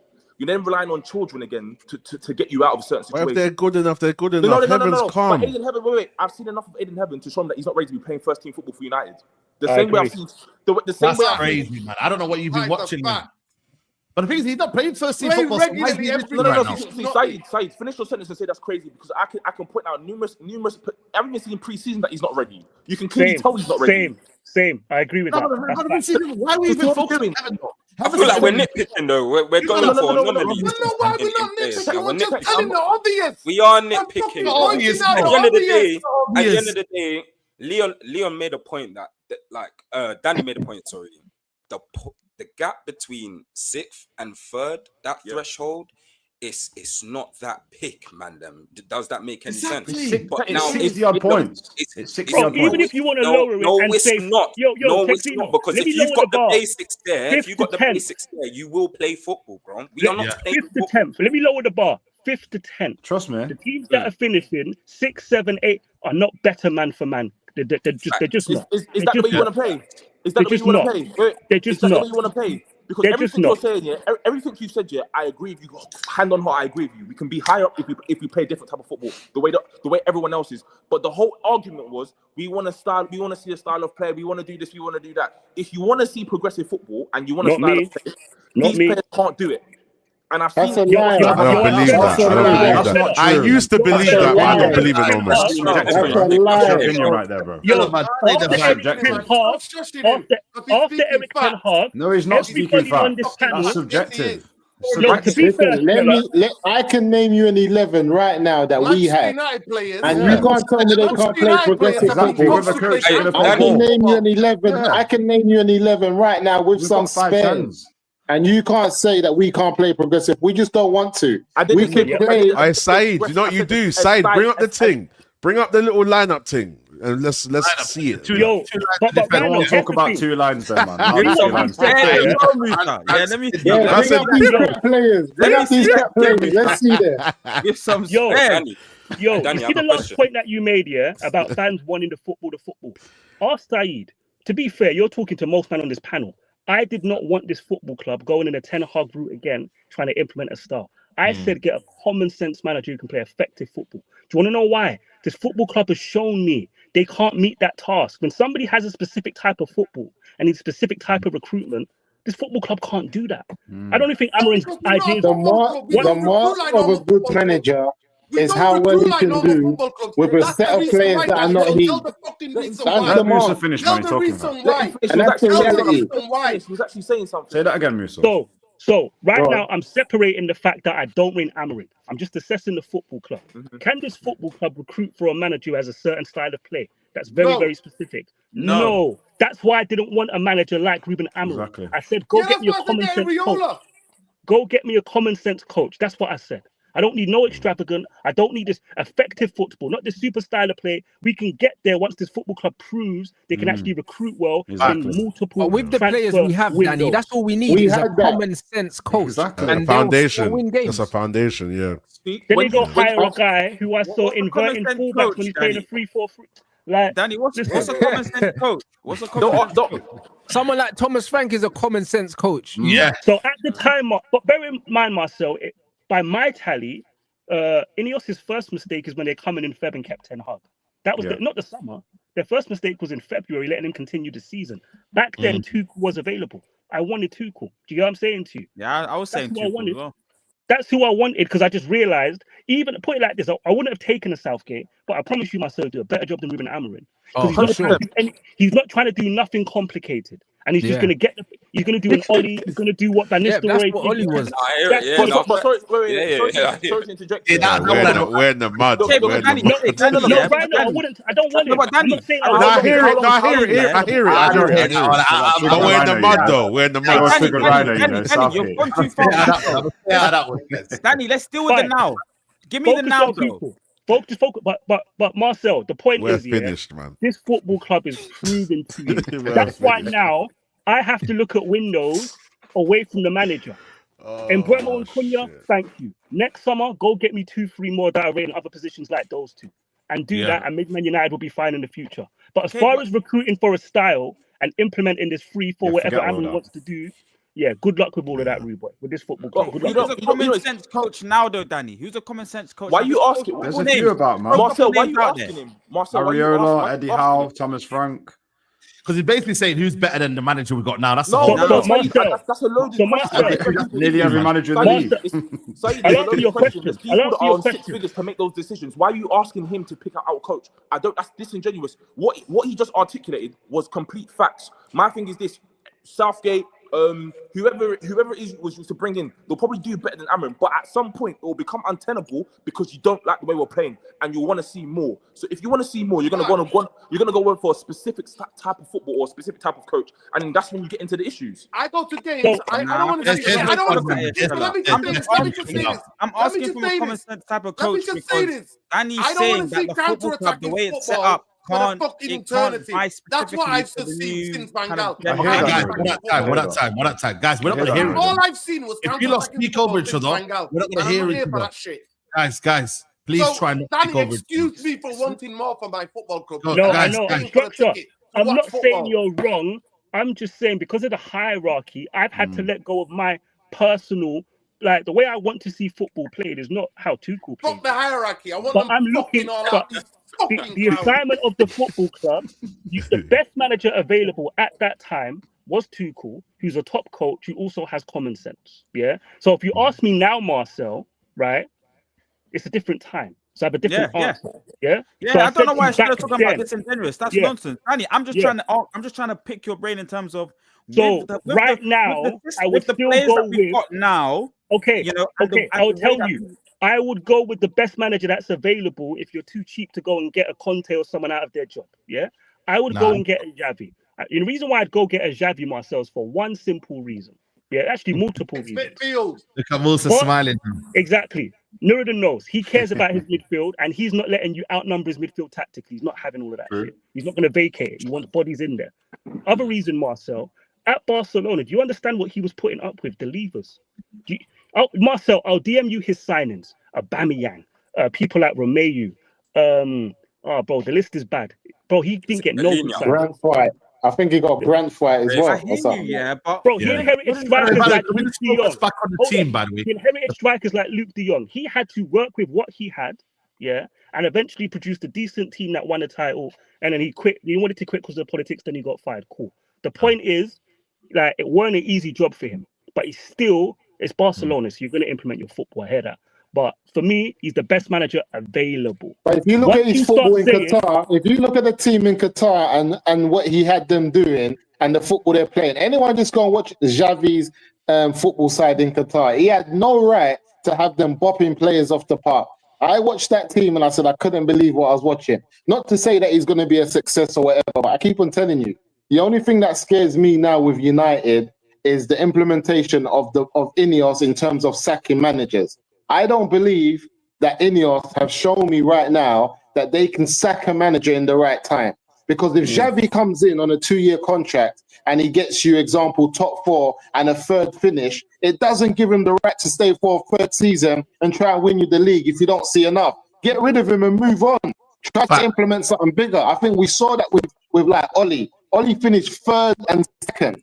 And in his last year, everybody was like, you know what? This guy's got to go. But he didn't get the sack. The fact Ineos came in and kept him. He finished 2nd. What was the points? What was the points depreciation? Let's not do that.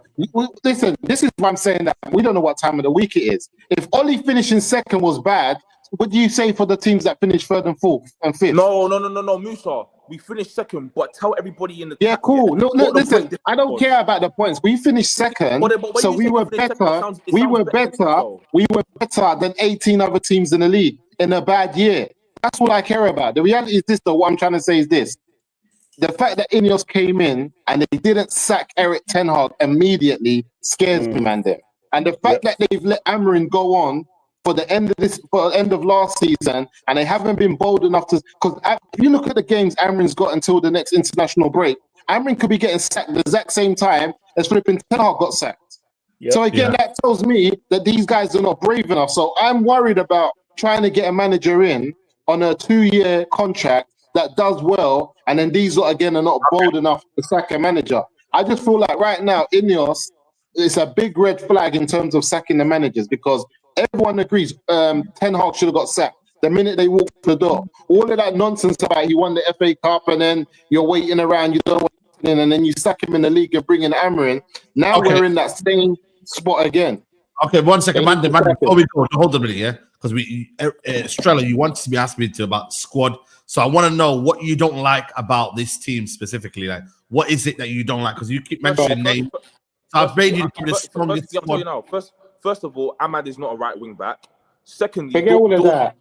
Forget all of that, man. We're just talking about quality. Why Quality. no, he's right. He's right. Why are you waffling? He's about right. it? He scored a hat trick On his from first there. touch, Musa. On his first touch, Musa. On his Shut first your mouth, touch, man. bro. Yeah, because he scored a hat trick from there. And then you want to tell me he's not a wing back? The guy came on as a wing back against Southampton, scored a hat trick. Now we know he's not a wing back. Let him finish, man. Let him finish. I'm gonna do Let this. him finish. You might have shouted at everyone then. No, How we gonna Saeed, do you this, man? interrupted him. Let him finish. Okay, that's what I'm doing. No one came in. Okay, you came in. You're waffling, Dave. Forget all that. Saeed, man, get a hold of the ball, man. Get a hold of the I'm getting hold of it, but you managed to relax, man. We're all grown men. Let him carry on. Don't interrupt him. Let him name My bad, Stella. My bad, Stella. Yeah, man. One, Ahmad is not a right wing back. Cool. Facts. Patrick Dorgu is not good enough to be playing left, starting as a United player. Secondly, midfield, Bruno cannot play as Bruno has no self-discipline to help Casemiro, who has no legs. He literally, yes, he's good at instigating the press and creating the intensity, but he leaves too many holes in midfield and no protection for Casemiro. Then you're relying on defenders to step into the midfield where there's going to be more pockets of space in behind them. Secondly, De Ligt, I don't think he's the best central defender. I think he's better off playing on either side or probably on the right. Facts. Luke Shaw can't rely on him for the majority of the season, and then you're now as well, bro. Let me jump in. This goes down to the manager. Goes down to the manager. And then you're now bringing on an element which I can majority say, I'm not going to speak for any of the Mandem here, but I've actually watched Belgian football for whatever reasons. The keeper that we just brought in, he's 23 years old. No one's going to tell me he's good enough to be starting for us. Like at the start of the chat, I said I don't mind bringing in a young goalkeeper. The same thing as when we got Rasmus Højlund. Bring in a young striker, no problem. I like that. But you need somebody who I know is going to be reliant on, who has experience. The Don don't have experience like that, bro. So you're now putting in a young goalkeeper playing for Manchester United, and we've seen senior goalkeepers from other teams come to this club and struggle. I've seen the Bradford struggle and go somewhere else and do okay. It's a very different playing in between the sticks for United than anywhere else. Now going up top, Brian and Mbeumo and Cunha. Fair enough, they look good. They're not fully situated in yet. But what's probably going to happen now is another thing with Rasmus. You didn't buy a senior striker, so if Sesko don't hit the ground running, what's going to happen is that there's going to be calling for him to hit the bench, and then you're going to have to be rotating either Cunha and Mbeumo to be playing up front, which that's not their natural position because they're not out. Zerski's there. What happened to Zerski? He's not now number 9 as well because he's watched his ball up front. You can go. Okay, cool. Hey, no Musa, comment. Musa, go on stats right now and show me how many goals. If this was Crystal Palace's team, you'd be trying to buy a bare man from there. If this was Palace's team, man will be trying to buy a bare man. To warrant a reaction. Show me how many goals he's got.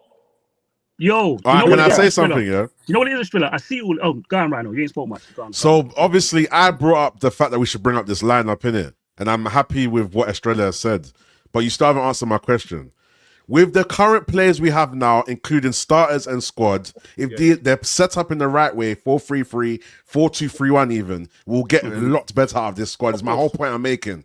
So that's why more of the blame is on who's controlling the players in opposed to who's bringing the players in. I've got more focus on Amrin more than Ineos. And Ineos are not scot-free. But right now, we could get more out of these players. Put these players in a 4-3-3, take some up, add some in. Bruv, we're way better already. Way better.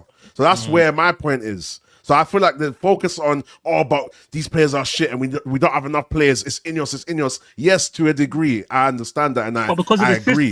But the system, the system's the problem. Change it to a 4-3-3 now, Saeed, and see. Yeah, and that's what tell me. Right change now, to a 4-3-3. I'm going to ask the exact same thing. Yeah. Change that to a 4-3-3. Change that now. Bring Zerski and Kobe Mainu in. And bench Ahmad. Bench Ahmad. I'm going to bench Ahmad. Don't worry. I'm going to bench Musa's son. Bench him. Who Ahmad? Ahmad's in the 10. How can you bench if he's in the 10 in a 4-3-3?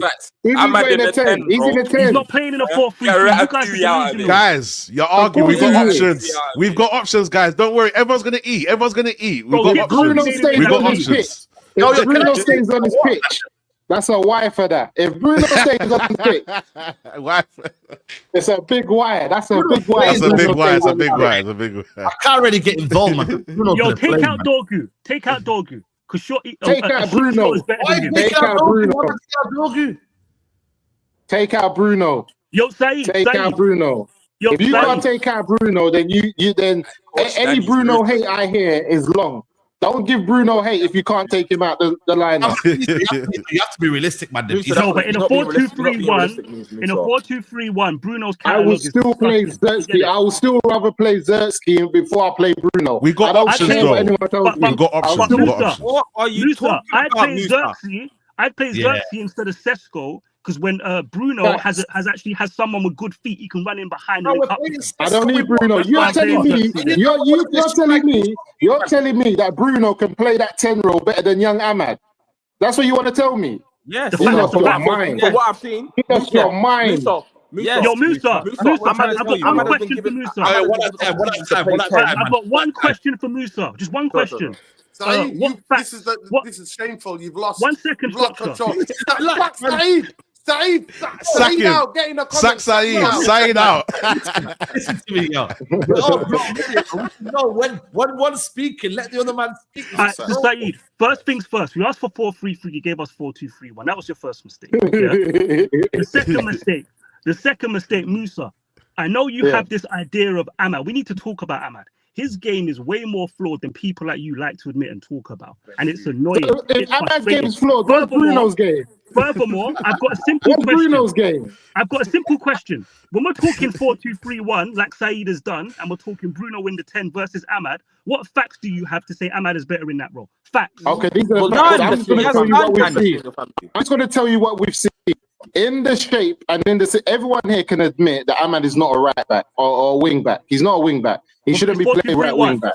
He's not. He shouldn't be playing the wing back. Yeah, I'm just saying he shouldn't be playing. Ahmad has shown that he can follow instructions and he can commit to a system and a style of play. Ahmad has been one of our best defenders in a defensive block. Sometimes when we're defending, it's Ahmad that's saving us and getting us out of problems. And at the same time, listen, you can deny who you want. The numbers are there. And at the same time, for a reason. No, listen, guys. Let's not pretend like this guy didn't save us last season. Let's not start picking out individual games from the start of these 3 that we've had. Nobody has started well. I'm just talking about consistently over a period of time when we watch Ahmad and fit Ahmad over a block of 8 games for Man United. He was our best player. On the right, though. On the right, Musa. On the right, not in the middle. No, but listen, cool. So he scored those. You see the game against Southampton? Did you see his goals?Id he score them from the right? He still was coming from the right, though. I'm just telling you, but he drifts into the middle of the park. What I'm trying to say, listen to this. He's playing. 1 minute. Let me just argue this. Let me argue this. He's playing from the right because he's right wing back. So that's where he's starting his build up in terms of, and then running into the middle of the park with his 1-2s. I'm just saying to you, if you gave Ahmad 10 consistent games in the middle of the park with 2 footballers behind him, like a Kobe, a Casemiro, or Kobe and a Beleba, you will see a totally different type of player. Because I've seen enough from him. I've seen enough from him to know that he can score goals, he can run in behind, he can also defend, and he can commit to a defensive unit. He can commit, and he's got the what? And he's got 1 minute. He's got the key thing that 1 minute. He's got the key thing that Noreen always asks about. He's athletic. He's got the athleticism. He's got the engine to do it. So that's all I agree on the instructions. Okay. I agree. He takes instructions very well. I agree. Let me rotate the mic here because I know you might have been speaking. Marcel and Texino come in after one each other. Start with Marcel. What do you think to what's been said? Because you were disagreeing at one point.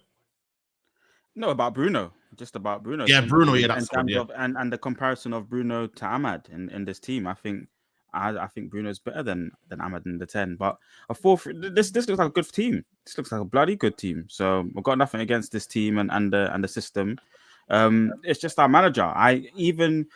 I've spoke about the 3-5-2 simply because I'm trying to still conform to some of the manager's ideas, which was the 3 at the back and the wing back. Now, Marcel, you're hoping that Ruben's watching this and he thinks, oh, right, let me try 3-5-2. That's what you're hoping, bro. I said it to him personally, Rhino. No, it's not even a joke. I said it to him personally. What did he say? What did he say? He wasn't listening. He was flipping the sign. He's stubborn. That's why, Ruben. You're stubborn. And that's why you're stubborn, man. And that's why he's where he is. Because he's signing shirts and that. So just sack him. But I think this formation and this system, or a 4-3-3 or 4-1-2-3, will cook in a 4-3-3. Yeah, it's a Marcel.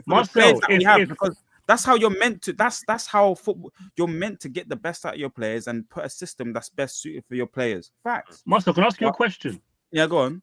If Marcus Silva, who plays 4-2-3-1 at Fulham, who finished 10th last season with that Fulham squad, had this team, where do you think he finishes? Maybe higher than 10th with the Fulham, with a higher position than what he had with the Fulham side, probably. Depending on how he balances his man management skills and all those other things, aspects of it, but higher than what he would with the Fulham squad. Our squad is better than Fulham's, especially with the same system and shape. He's a good coach. It's common denominator. It's a coach. Yeah. Wait, is this squad better than the one that Jose had? The one he got sacked? To what? 2018, 19? No. Is this squad better than the one that Ole had when Ronaldo, Sancho, and we all got them? No. Actually, wait. Ole. Not better than Ollie's. We had three. I want to say no, but gunmen, bro. No, Four it's close, and I'll tell you why. I think we've got a better balance here, though. I think. Rhino, let's look at the reality. Pogba, people don't even know this. Pogba only played 50% of the games for Ole. That's what people don't even realize. Long time. I can remember. Yeah. So our regulars, especially 2021, with Fred, McTominay, and Matic. Yeah. I think pound for pound, we're probably better or equal, but I'd say better because of Kobe. Cass is actually pound for pound, it's more or less the similar level. It's really it's not the that attack. The straightforward. back four is whatever. Like, let's be real, it's whatever in it. Like, it's whatever. Like, Maguire and Lindelof were never that good. Wan-Bissaka was never that good. It's whatever. Let's not do that. You want to argue about the back four? You want to argue about it? I wouldn't argue about it. It's more or less the similar level. Yeah? Wan-Bissaka was that good. No. Wan-Bissaka was that good. I don't want you. What you said. Okay, fair enough. I don't want to argue about it, bro. I think Mazraoui is as good as Wan-Bissaka. Just to that's. I'll let you. It's not much difference. No? It's not much difference. Sorry. I think it's a clear difference. But yeah, I don't even believe that. By the way, I just don't want to argue. I don't. The attack was phenomenal, though. I don't give what anybody says. Listen, Wan-Bissaka. Anyway, my point is, take out Dog, you put Shaw, who was there for Ole. It's more or less a similar quality. It's really Bruno is Bruno. He's there. It's the rest. That's where you should be debating it with Ole. It's the rest. Prime Marcus Rashford, 19, 20 to 21. Is he better than Rhino? Is he better than Cunha? 19, 20, 21. No, is he better than Cunha, Rhino? Nah. Nah. I don't think so. You bring the numbers up. You can say what you want. What was the numbers that you got, Ole? I'm not taking any version of Rashford over Cunha. Yeah. Sorry. What was the numbers you got, Ole? That's what we want to hear. Rashford was peak, but it was not consistent enough. I don't think it's consistent enough. Mason Greenwood for Mbeumo. Greenwood. Yeah. That's easy. Ole had the front three had the most goals. Yeah, Fit Martial's definitely better than Sesko. Ole's front three had the most goals out of any front three in the league at one point. What we playing games for? Lockdown. Musa, that's the reason why I asked the question about Mourinho and Ole. Not necessarily just because of the formation, but I'm saying when I think about the profile of players, and I'm saying some people are not good enough. When it goes back to this, I've seen us play different formations, arguably with better teams, and at some point we still look flawed and we look crap. Well, but we finished third. We were winning trophies. But that's why I said what you guys are saying to me on this whole chat right now. That's why I'm not 15th. No. This is why I said what you just said right now. Sorry, I don't know your name. The one in the sunglasses in the car. Yeah. The way you've articulated yourself, I can't argue with you. You actually are right in some of the stuff you said. But what Nuruddin said, two things can be right at the same time. Maybe in sense of if we played a different system, we would look better. But also, some people are not good enough for this team, and that's just the truth. I just feel like the common denominator is no coach. There's been no coach since Van Gaal. I don't disagree with that. How many coaches but here's the thing: I don't disagree with 10 years, one coach. If you talk about guaranteeing top four, like any manager, no, we don't have players who are going to guarantee top four.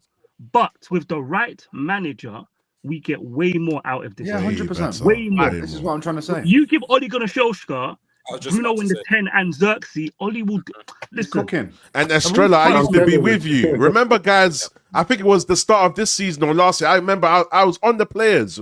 If you don't remember, I was on the players. I was like, we can't defend them, blah, blah. But I've realized, I've been assessing it. I've realized we can get much better. We have to keep it a bean. Rhino, do you know what's the concern?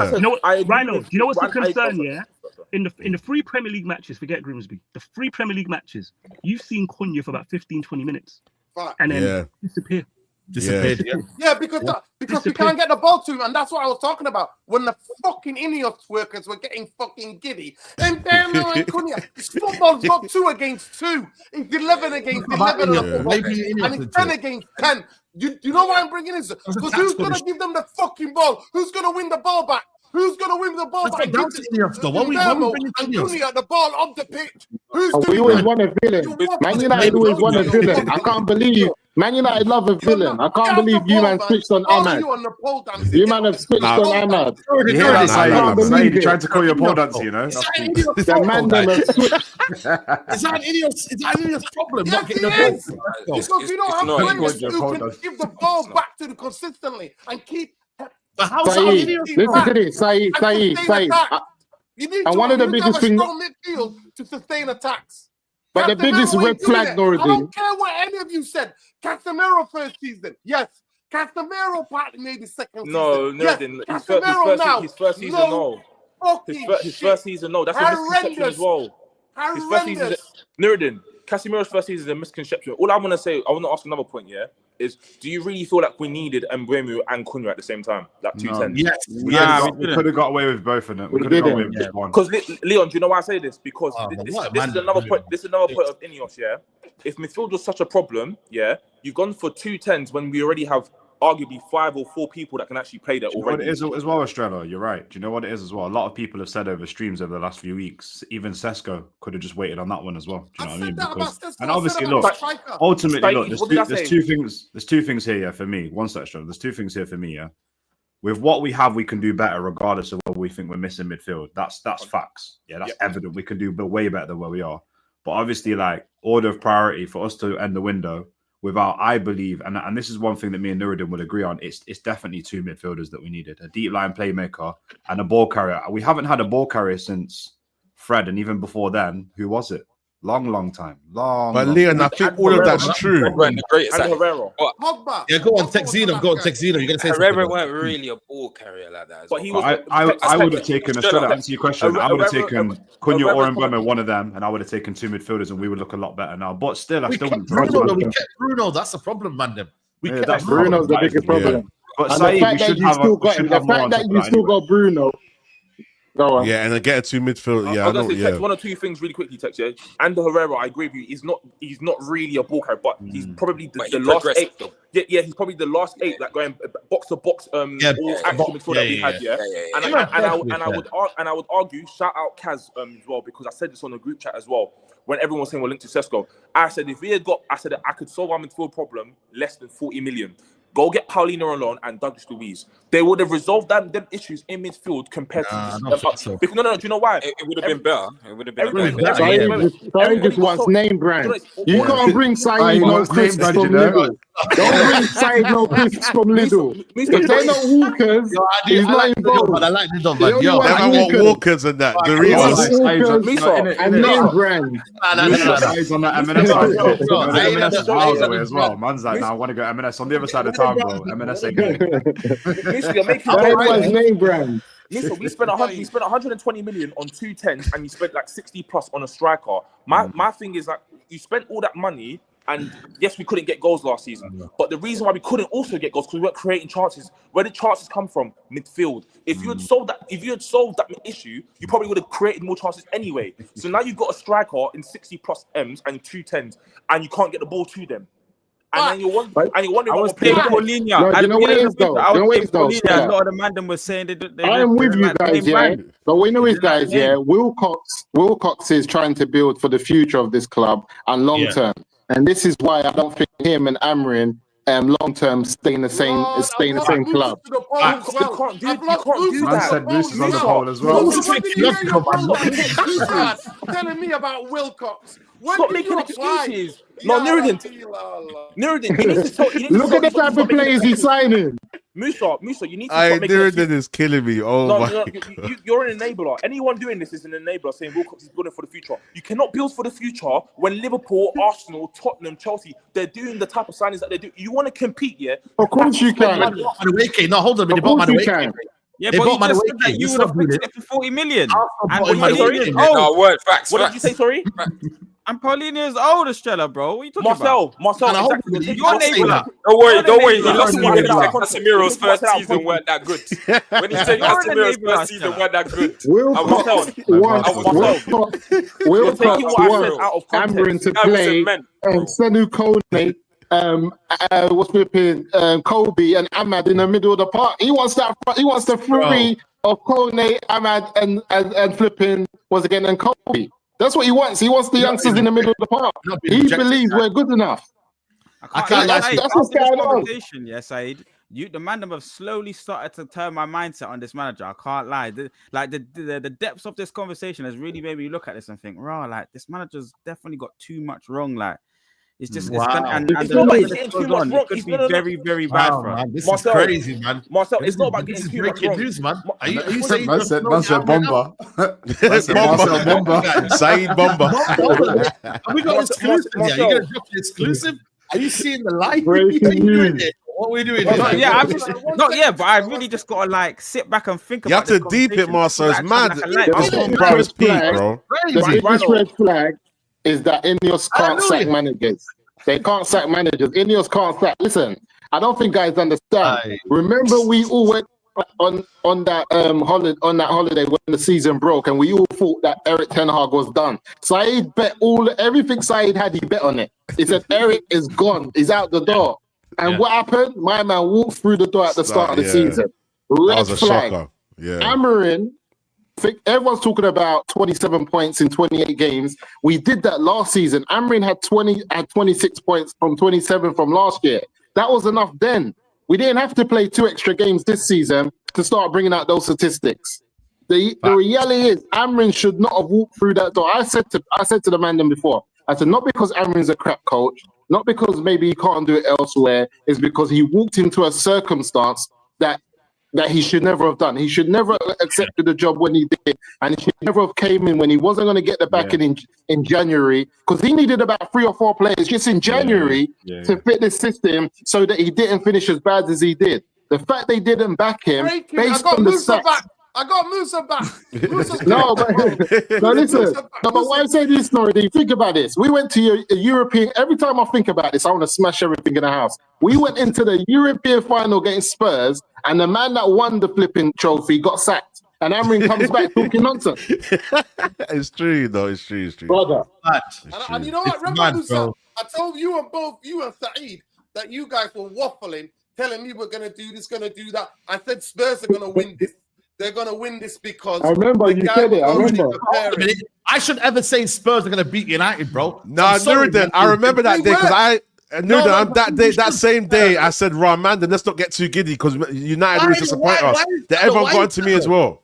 Hold on a minute. Nordy said if they score first, it's finished. And I said, nah, I don't believe that. He said one goal is enough. No, but we're saying that I shouldn't feel like Man United should go to a final and feel confident. Yeah, we were horrible that day. We were bad that day, though. We were bad that day. We should have beaten them. Yeah, I know what you mean. The mindset comes in. They had Saeed doing cross country in Spain. It's the madness. I see Saeed doing cross country, going through city after city. Wait, can I just add it? Wait. Really quickly, that's G. The running. Let me get your opinion on this, yeah? Listen, you know what? I'm not going to lie to you. Saeed entered the theatre. Saeed got on the bike, swam, and then ran away. I said it's a bread and biking. They go on the back of Saeed. Saeed in the Olympics, Olympics. What's it called? I'll quickly add one point here quickly. This is for Leon on tech because I want you guys to actually tell the truth because I feel like you will.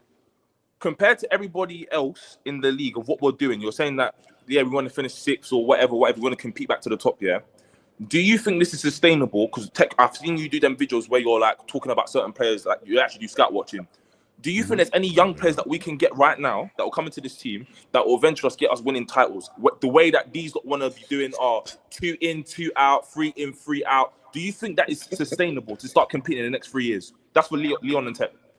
Let me go for it. No one else. It's just about the right recruitment, because you never know what you could get out of a certain player. Look at Arnie Slot, and before he come into Liverpool, no one thought that Gravenberch would be holding 6 and winning the Prem the following season. Do you know what I mean? So sometimes it's about the identification, man. You might even have the players already there. We've got players like Kobe, who's a similar profile. We're not utilizing. Like, you're saying that we don't have great players, bro. We're not utilizing the players that we have, and we've got versatile footballers as well. That's what makes it 10 times worse. So you get a good manager to come in. If the recruitment, the next 2-3 summers is good, of course you can compete, bro. It won't take you that long. So you think? Leon, I'll let you finish. Go on.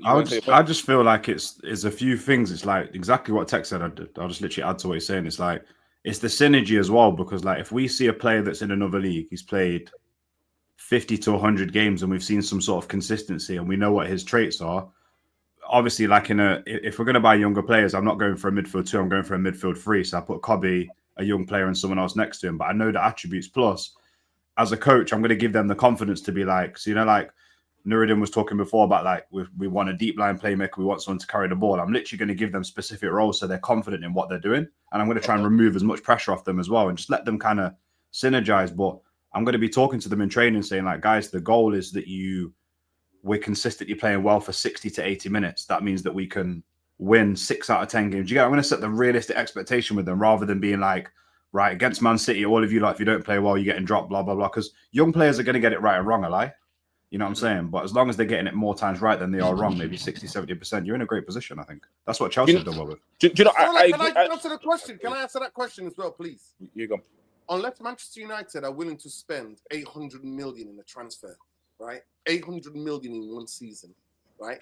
Clearing out all the people who have the bleeding, the absolute trauma of the way Manchester United have been, unless they're doing that and specifically focusing on the spine, world-class goalkeeper, world-class centre-half, world-class midfield player, world-class striker, in that spine, and then building around it, I don't see it. Works. So let me just finish. Before, I used to say with Saeed and Musa and everybody on my channel as well, that Manchester United were 10 years away from winning the league.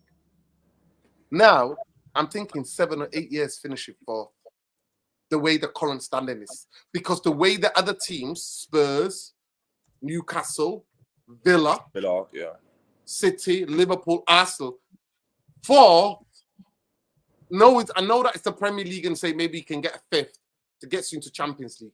But what I'm seeing right now and the way that it's not just 100 million that's guaranteed from the Champions League, it's also the advertising that brings you, because you're constantly on television. Twice guaranteed you're on television till we get to the knockouts. So that the other teams have gone way ahead of us. And that's why Arsenal, when have you ever seen Arsenal spend that amount of money? Because they need to solidify, because the Champions League money, they can now afford. Liverpool can afford to spend for a player over 100 million. Arsenal can. Chelsea, we already know that Bowley does some Epstein blackmail thing, right? We already know that, people. That's happens, right? And then who's the 4th team? Man City. Come on, Man City. Pep, whether he makes it or not, they're going to employ somebody. They're always going to have good players who's going to get them to the Champions League. So for me, the fall, it's drastic. This fall of Manchester, and I 100% don't think most people are grasping it. Most of us are arguing about, we can say that, yes, he's responsible for a lot of the things. But in terms of the way our football club is being run, we are so far behind than any time in the last 13 years. Even 4th. I used to scoff at 4th. I used to scoff at it and go, what is this? F the 4th. Man United should be competing to win a league. We're nowhere near. And season goes in, the more we stay not being in the Champions League, the more we are not getting there. Yeah, I disagree as well. And do you know why? When Klopp first went to Liverpool, like you would say he basically come to the similar. Wait, give me the way the champion. I know. It's not Klopp what he came in.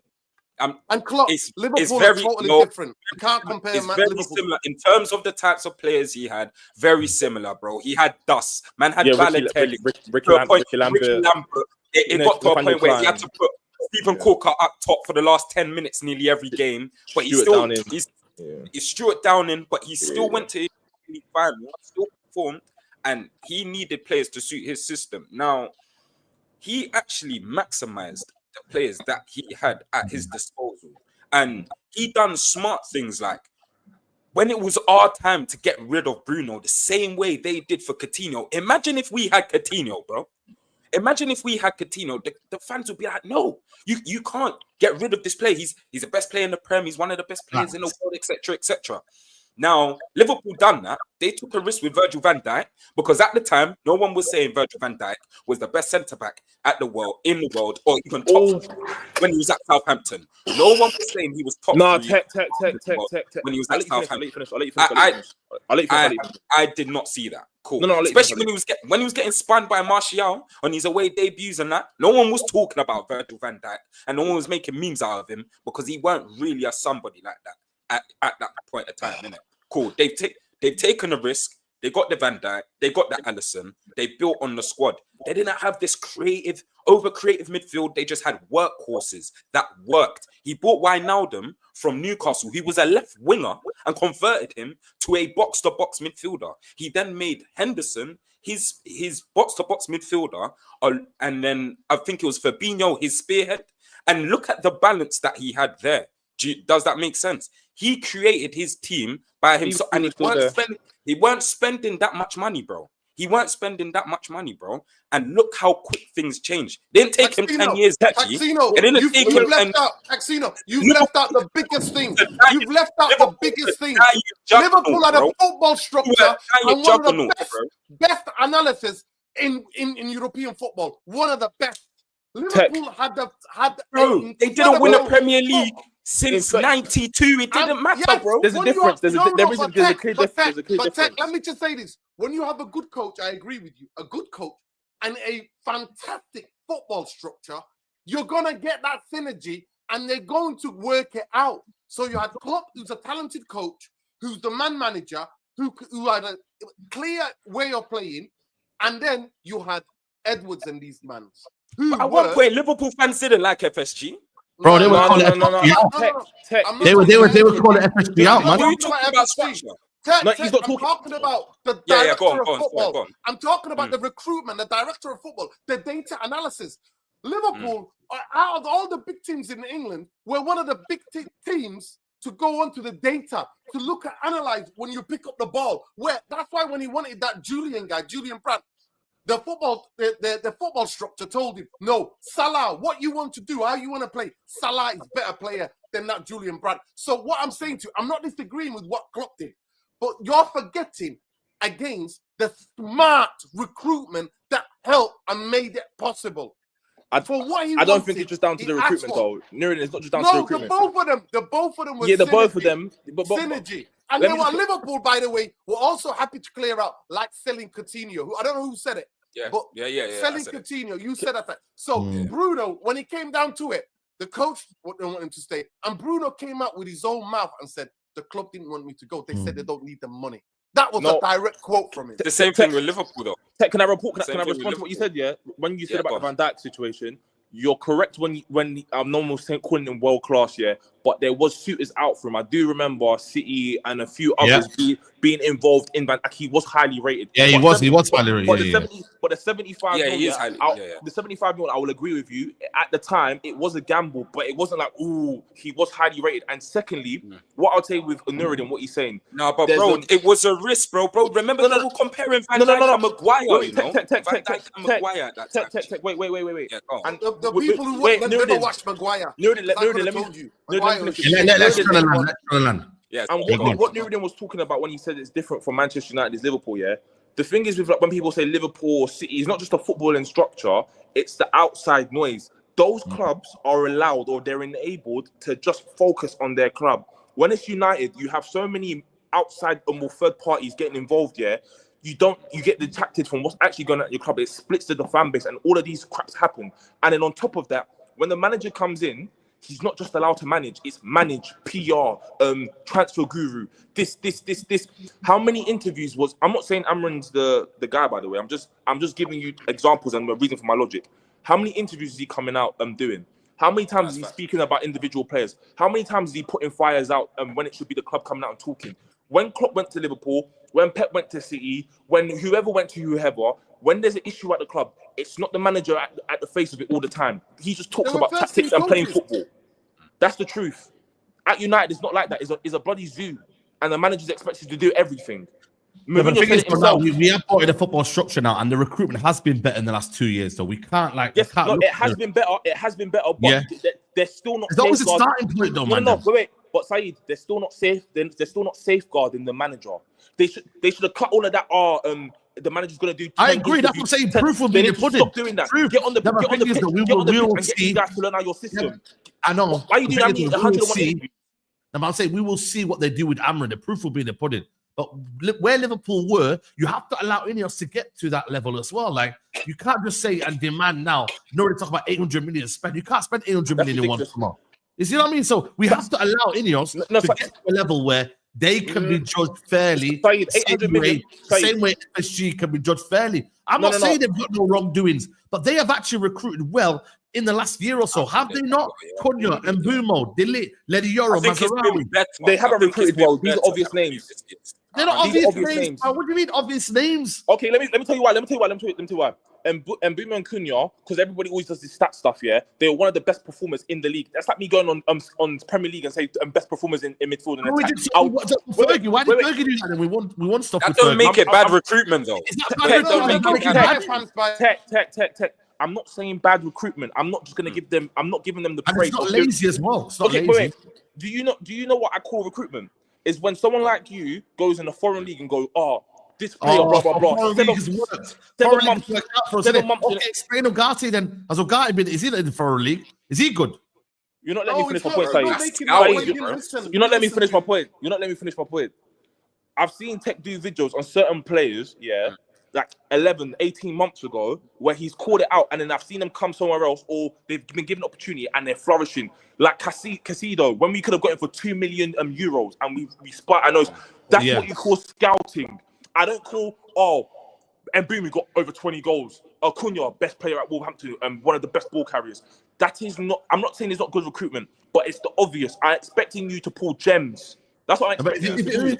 Hold on a minute. If it was obvious, why weren't United doing that before Ineos came through? Explain that to me. Because because there wasn't a footballing structure, and they were giving the power to the manager of who they wanted. So there you go. So the football structure's come in, and then they've done what you've wanted to go buy players. No. Wait. Like I said, what I want, I've just explained to you. It's not going. I said you can. There's no guarantees in that, though. Two things can be right at the same time. I'm not being overly negative. But I feel like they're kind of doing that, Australia, as well. You got the people like Chido, you got Kone, you got players that they're going to develop as well. You got players for now. You got both. You got a bit of both. Rhino, this is why I said two things can be right at the same time. I'm not going to be completely ignorant and say they haven't done anything good. Yes, they have. 100% they have. But moving forward right now, Delit, Mbumo, Cunha, these people are all good signings, but they're also safe signings. I want some signings that are like, I didn't see that one there, and they've come in and it's cheap. You know what it is? You just want a shiny toy. And the problem is, no, hold on a minute. We want a shiny toy. When Man United are getting something which is reliable, I'd rather go in with something that is reliable. Reliable and overpriced. Wow. Reliable and overpriced. A shiny toy. You've got them done. Bro, we've got a player who we've all wanted, that is good enough. If you went to Arsenal Football Club, you'd be the same person moaning now saying, why didn't Man United go and get Mbumo? He's doing well over there. He's doing well at Arsenal. You would have been moaning. You would have been moaning. Saeed, when people say this stuff, I'm agreeing with what you're saying. They're good signings, but bro, it's not good signings for you to be wasting 8 weeks to sign one person. That's what the mistake is. But then Estrella, then what about Lemons? What about Sesko? They're all risk as well. They're all kind of the same risk. Sesko, Lemon, our goalkeeper that we've got, Sesko. These guys are all risks as well, no? Me personally. You want the Caicedos before the Caicedo, basically. I hear this one. It's not just Caicedo. Going for Sesko is a bit of a risk, but when other top teams are scouting this guy, and remember, we've scouted Sesko for the last 2 years, if you remember. I think he was supposed to come to us before he went to the team that he was playing for. Yeah, he wanted another year to develop, I think, or something like that. And speaking for Lemens is a risk, but when you're buying a young keeper that's 23 years old for less than about £20 million, is that when you're signing the Malacia, £15 million, is it really a risk? Low risk, high reward. like I said, I'm not here to disagree. They've done some good things, but I'm not going to be throwing my toys at the pram and go, oh yeah, I'm amazed at what they've done. Okay, can I ask you one thing, Australia? Then, so you want that's the type of recruitment you want, but does that mean that if it's not done your way, there's no other way that you'd be happy with? No, that's not true. No, they can do it their own. They can do it their own way. But I would like me personally, because like I said, I'm not the one paid 6 figures, 7 figures a year to make those decisions. I'm just a bit cautious of giving so much praise. You're naturally cautious, yeah. You're naturally cautious. Yeah, because of what I've seen previously. Naturally I'm not going to give so much praise. Bro, what do you mean? He's literally saying though. No, he's not. None of them. He's saying, oh my God. Why are you taking the words bad? Kulia and in Burma, United fans, and they both wanted to come here. It's naturally cautious, bad thing though, guys. Why are you like you're making everything extreme, man. He's saying. Hold on a minute. Nuruddin. Listen, Nuruddin. He's actually saying there that I'm still a bit unsure. I'm gonna wait and see. So and to be fair, me and Estrella have been chatting for years. He's always been a bit like on the fence with cautious. Things. You get what I'm saying? He doesn't want to go one way and go all in, but he's allowing for his opinion to change. Am I right, Estrella? Yeah, 100%. Without putting words in your mouth. No, 100%. Because this is how I was when. Because if you remember the video, nobody's trying to build this Ineos out brigade. No. Saeed, you know what it is? Saeed, if you Rano, I think you remember as well. Yeah, at the end when Ineos was coming in into United, remember I was the main one on the panel saying, "Oh, I don't trust them. They haven't shown me nothing." Yeah. I agree. I'm not an ignorant person. Me, I will allow my mind to be changed if you can show me something. I remember. I'm not the biggest Ineos fan, but I have to be objective. I'm not the biggest fan. I fan. have to be objective though. But I'm very cautious, of when you just go overzealous, like you go with the wind. I think United fans are like that too much, and they like that with young players as well. You have to be some. Sesko's going to be unbelievable, by the way. No one's saying Sesko. I think Sesko. Everyone is agreeing that it is a risk, and we have to wait and see. But I'm done with. They're only saying that because of Rasmus Højlund. If we never signed Rasmus Højlund, there you go. They would have run away with the win. They're only saying that because of Rasmus Højlund. I promise you. There you go. Let me get this super chat in, by the way. Big up to Moses in the chat. Said I'm the chairman of the Ineos Out Brigade. There you go, man. There you go. Aiden Heaven is in here. Class. Big up to you, man. David. Talk about Marcel there. August, he says, tell us again how Amarit's fault that all our goalkeepers put the ball in the back of our goal. How our forwards refuse to score open goal. Listen, man, I think for me, it's a system issue. You can clearly see, there are mistakes, but at the same time, you can clearly see like why we designed not to score more goals. There is a clear attacking issue. So I think for me, you're being a bit. No, I mean, it's a bit of both with that one because our players missed some sitters. I don't agree with some bad things. The game, I blame it on the goalkeeper. Have any of you watched the men's, by the way? No. Nuruddin has. Because I have. I've watched about 5 to 7 games of him, and I can tell you the games I've watched. I could tell you what to expect from this keeper right now. Go on, then tell me. First of all, he look. You know when Van der Sar's frame, like when you're diving down, some people look mad. Agility. He looks like he takes an age to fall down. He's good with his feet. Oh, is that Romero then basically as well? No. He's good. Yeah. Almost like I was comparing. Remember Kuszczak, Thomas Kuszczak? Yeah. Some games he'll look like he deserves to be here, and other games is like, oh my God, what are you doing? With Lemens, he's good with his long distribution when he's not being pressed. When it comes to collecting the ball, oh my God, he looks so Estrella. From what I've seen, he looks a bit. I can't explain it. He looks a bit. Yeah, he looks a bit dopey. Like, he saves it by fluke kind of thing. He looks a bit. He's a traditional goalkeeper playing in a modern time. He's a traditional goalkeeper playing. He's very raw. So anyone thinking that he's going to be starting, the only thing I'll give him credit for, his hands. He's got good hands. And feet. I think his feet look good as well. His feet look good. We got to give it time, man. Yeah. I'm not judging him. Off of both feet, he's good. But when he's being pressed, very, very questionable. No, I mean his feet. I feel like I've seen a lot of saves with his feet. Like he knows how to use his feet. He's got the hair feet. Like listen, he puts his knee down like the Gea, and then he tries to save it with his feet. I'm going with Nuruddin's analysis, and Nuruddin has been raving about him, so I'm going to go by. I looked at him, and out of all the goalkeepers, I said he's a goalkeeper to bring in to become Manchester United's number 1 in the future. But I didn't say going straight into the line. Yeah, not going straight. Bayendia and Onana are both fucking crap. I think maybe you should throw him at the deep end. Let's see if he swims. That's what I'm saying. Yes, I agree with you. I know that could go two ways. That could either knock his confidence or that could make him. It could go, yeah. Do you know? I know of him, like, especially like. But I know it's better. I know deep down it's better than both Onana and Bayendia. You don't have to be great to be better than those two. I know that. Yeah. How much better? How much better would you say, percentage-wise? How much better? He is way better in terms of shot stopper than both of them. Okay, we'll see. Proof of the pudding. Let me get with some of these super chats here. Defense, midfield, mid, attacking slack, said Mohammed. Robert Brown says, waiting for the right player is better than a panic buy for a midfielder. They've already set the goal to win the league in the next few years. Danny used Gusto. The main left back is Reece James, and Gusto is their backup. Reece James don't even play because he's injured. Yeah, I was going to say right back. Their centre backs can't track to us, but their full backs clear us. I agree. Reece James and Torella are better than our full backs. My bad, right back. Why did you sack Jose, who got second in trophies? I don't know. Ball says, can we play with one less player? I put 2 goalkeepers in goal. Midfield was shit with Eric Tanak too. It's the players more than the system. I disagree. Some of our folks ask for Jose's sacking. Saeed getting moved to today like he scored an own goal and cost Mandem the game. Listen, it's tough, man. It's tough out here, man. I can't lie to you, man. Sometimes I hate. Sometimes I want to stay for 20 years, man. I'm like hammering, innit? Just a thought. We always seem to blame the manager. When do you think we'll hold the players responsible? Just a thought. I'm hammering out to confirm. But again, who are the players you want to mention? Monroe. You don't have to send a super chat for this. Just name me the players, and then I will say to you, okay, fair enough. I named the majority of them already, though. No. I want to say Monroe. I want Monroe to tell me the names because I'm like, the players you're holding accountable, the ones we've got a brand new team effectively. Yeah. Look at it is Monroe as well, yeah. Some of our players. Okay,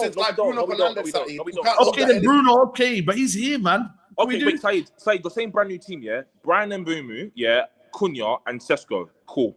Sesko didn't start the first game, so you revert to starting somebody else who's not there. So don't count. Cunha was a false 9, no? False 9. He's not an out-and-out number 9. Okay, put Xerxes there, then he's fairly new. Put Xerxes there. Put Xerxes there, yeah. What has he showing you? That forget. That's what I'm saying to you, man. Nah, Xerxes been good, man. I think he's been good. Rhino. You said it's a new team. I'm saying it's a new team. Xerxes number 9. What do you expect from a number 9? Oh my God! Obviously, we hear that, but there's still a better way tactically we can set up to get more and beat more players. You know what? In 2 hours, it's the only thing I disagree with you. If you're not scoring goals, can you help the team? As a striker, as a number 9. Can you look at when he came on the other day, bro. Yes, you can. Guys, I'm going to mention you. Wallahi, please listen carefully, everybody. I'm going to name you the team. There are Le Mans new, Mazarawi's new, Delic is new, Yoro is new, Dogu is new. Okay, Kevin's new. Been here. Dogu's not good enough. Fernandez has been here. Mbumo, Sesko, Cunha. That is 1, 2, Ahmad. 2. Ahmad, yeah, but fairly because obviously he's not been played. That's 1, 2, 3, 4, 5, 6, 7, 8 new players. 8. It's only Bruno, Cass, and who else is old? Bruno, Cass. Let me tell you, Bruno, Casemiro. Let me name you all the players that are still here that are not good enough. No, but you haven't mentioned Star 11. Star 11 I want to talk about. We've got 1 game a week. Yeah. That's why I feel like you still have to make subs in there. Not 1 game a week. But okay. I'll name you the subs then. Mainu could come off the bench. Ugarte can come off the bench. I'm not saying if they're good enough. Heaven's on the bench. Wait. There's a place out there, man. Xerxes on the bench. Do you know what my issue? Do you know what my issue is when you do this? Yeah, this is what I said. Remember the end of last season when I said this. Aiden Heaven. There's a difference when you can play in the Premier League and train first team players. Yeah, you're ready to play in the Premier League, but you might not be ready to play consistency because of the physicality. When you're introducing young players, yeah, they can probably play to this level, but they're going to make errors. And those errors they make, especially when you're playing in the Prem, 1 error leads to a goal. In other leagues, you maybe get away with it. We're not even playing 60 games. You know, I would agree with you. I swear I would agree with you. If we play Europa League football or Champions League, I would be like, this squad ain't ready because I feel like we're not one injury away or something. Yeah. With 1 game a week, I'm sorry, there is more than enough capable. We should not be talking about players. We should talk about how we can gel this team together, and we should be expecting and demanding games, more. man. Two things can be true. Okay, so in this case, man, that's the very, very much. For argument's sake, here, let's say I agree with you with the starting 11, but you remember this is not just the starting 11. You need a squad, and I already told you at the end of last season, before this preseason started, I said I'm more focused on the outgoings rather than the incomings. Yeah, and we've got a lot of outgoings already. The outgoings, Rashford still can potentially come back. No, how do you know? His number's gone. He's not coming. He's they're giving his number away. He's gonna come and change his number. That's I'm gonna say this, Rhino. Forget about Rashford. I know he's got PTSD about my man. Amarin can get sacked too, so can come in after the World Cup. Until he's gone. Rhino, bro. You're not making mad scenarios. That's the possibility. Rhino's not a possibility. You want Amarin out. What about the next goal, Francis Rashford? That's a possibility. Is that not a possibility? I think he's gone, though. I think he's gone. No, but Rhino, I'm just saying to you about a possibility. Is that not? That's not a possibility. A lot of things are possibilities still in life. If it's not Man United, it's not coming to Man United. It's not coming to Man United. I'm sorry, I'm not coming to Man United. My squad number has been taken off. He's gone, bro. Yeah, he's gone. Rashford's gone. I can't lie to you. You're saying his squad's gone, but he's still an employee of Manchester United. He's talking about Sancho, right? He's gonna be free next summer, so he's technically gone. Yeah, he's gone. Mason Mount is gone. Garnacho is gone. What about Mason Mount? Bro, Mason Mount, brother, end of the day, who was coming in for Mason Mount? We have to be realistic here. No. You're saying, brother. He wasn't the main kind of goal. We know the manager likes him. There's so many things. Forget the manager, Saeed. Forget the manager. Let's say the manager goes. This brother is still here. Mason Mount, Luke Shaw. They're squad players. These guys are all squad players. They're all squad players to me. No, Rhino. Luke Shaw's going to be starting for us, bro. He's only a starter because of Amarim. A normal coach would bench Luke Shaw or put him in a better system anyway. You'd be starting in a better system. Luke Shaw is a good squad player in a better system, I think. Okay, cool. Do you know what it is, Australia? Let me ask you a question without us dancing around. Let me ask you a question. You're talking about all of these, like, who we still got here and stuff like that. At the end of the day, we need to look at who we're going to pick as a starting 11 and who we've got as a... Because Arsenal, if Arsenal lose Saka right now or Arsenal lose Odegaard, they're in the same predicament. They've got a lot of centre-backs, but they don't have someone to replace Saka or someone to... They do. Madweek, they brought in Madweek. No, I'm just saying it, but it's still a drop-off, though. It's still like a concern. You know what I mean? Rhino, do you know what my issue is? Look at Chelsea now with that striker. Wait. Let me quickly just finish my point, and I won't. Yeah. My issue with this is the play. Like I said, what you guys are saying is not wrong. My things, I look at it not just from footballing perspective, also but personality. Having Mason Mount, Luke Shaw, you saying they're good rotation squad players, that's fine. But when you actually have first team players that are performing and these guys on high wages, it causes a problem again. But Australia, you can't deny that we've been slowly the wage was gone down dramatically. No, it's gone down a lot. I'm not denying it isn't. But so slowly, Mount will be out. These guys will be out slowly. No, because this is why you've got Menu asking for 150, 180. When you have players like Mason Mount, Luke Shaw, 200k a week doing what? Okay, fair enough. Okay, let me get I want to get rid of these issues. He didn't ask for that, by the way, Estrella. Kobe didn't ask for that. That was the brief by the club. He didn't ask for that amount of money. So that is a factual. Yeah. Oh, fair enough. If he did ask for that, fair enough. No, he didn't ask for that money. He didn't ask. Manu seems humble, man. Yeah, he's humble, man. The media lying against him. Basically, Fella says Amarin moving Saeed. Amarin moving mad with the tactics board. They got baller. We need this. Saeed, have you seen the different pictures of Amrim? Like, yeah. There's one with the combing my man's hair, man. There's one when he's billing it, like he's billing this, like he's got his hands and he's crushing. Big up Abdi as he says we need this bad weather to continue. The Avengers have assembled for the stream. Anyone rating Bruno is an enemy of football. Listen, Danny ran before that super chat. Big up number the panel. 10 is dangerous. Out. Texino out. Big up Coop Baller, my guy. Ahmad gets bullied in 10. Musa allow it, man. Big up Rene. He's been a member for 9 months. Says I'd play Mbumo 10 because he can pass better. And Ahmad right and Joshua Xerxes up top. I think that would make more sense. Or even Mbumo on the left. And like Robinson for 2 million from Hull City. I think he was talking about the way you could buy players for Liverpool. But that was a football structure. That was the data. It was the data. That's why I agree with you, Nuruddin and Estrella. There's a deeper problem at this club. That's facts. There's a deeper problem that we have at this club in terms of the ownership and all of that, 100%.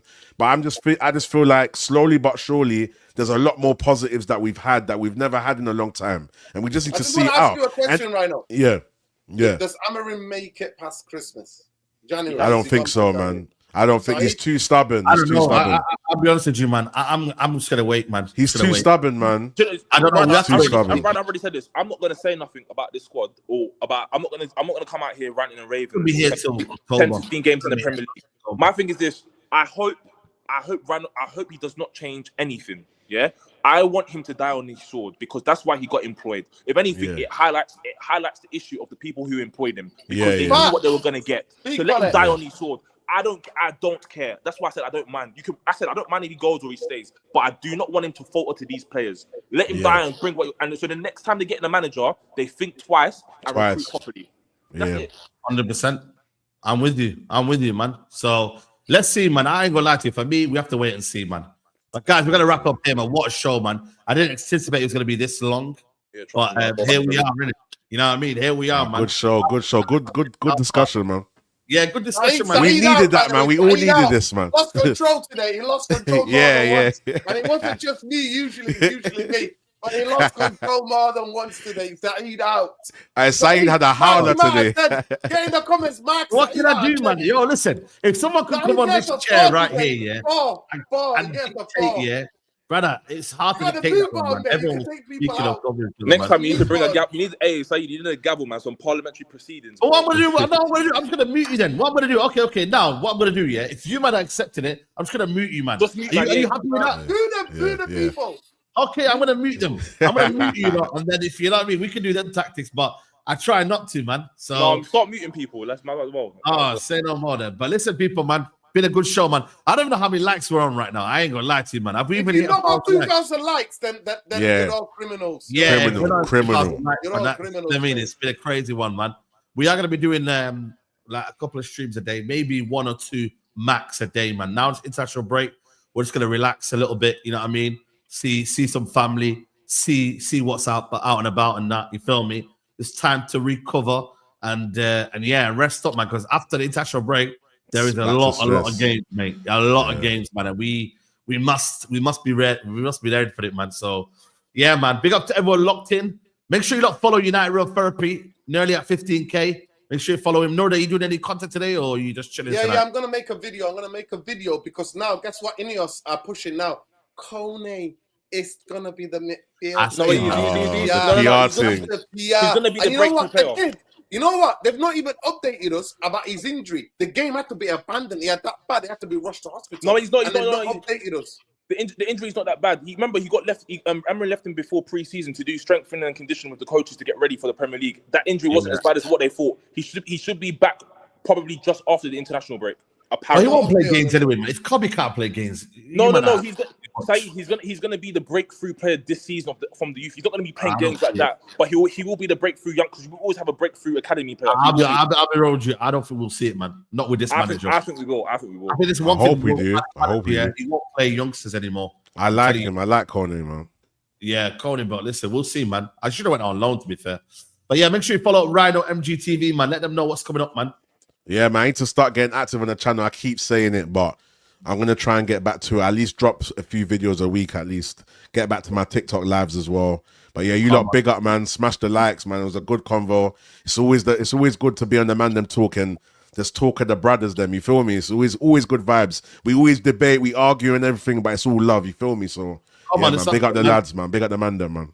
Yeah, man. Australia, man, as well. Big up to you, man. Good luck on your exams and that, man. Thank you very much. Like I said, catch me on this channel, man. Good luck, bro. Thank you, man. I already said catch me on Saeed TV, man. Death Row contract. And obviously, shout out Rance, because I think he's got a fight coming up soon if he hasn't already had it. Yeah. He's had it already. Another one coming, though. Got another one coming. Got another one coming, man. You got to check out the madness on the socials, man. Yeah. He's got a vlog, to be fair. I think he's got a vlog coming out tonight, man. I think he's got a vlog coming out, people, today. So go check out the vlog of the whole fight. I think it's at 9:30 premiere, guys. So let me add that on 9:30. I need to get me the treadmill, mate. I need to get me the treadmill. I need to speak to Rance actually to get the treadmill. Where did he get the treadmill from, man? I need that treadmill as well. Yeah, man. Big up Rance, man, each and every time, man. Big up everyone here. My age, you need to start walking, man. Danny, can't be sitting down. Yeah. Danny, everyone, man. Everyone subscribe. Everyone get onto everyone. And I mean, just follow everyone's channels, man. We're here supporting everyone, man. And yeah, man, big up to the community. We're gonna rate the catch up Make sure you follow them, man, over there. And yeah, man, let's see, man. International break. We move.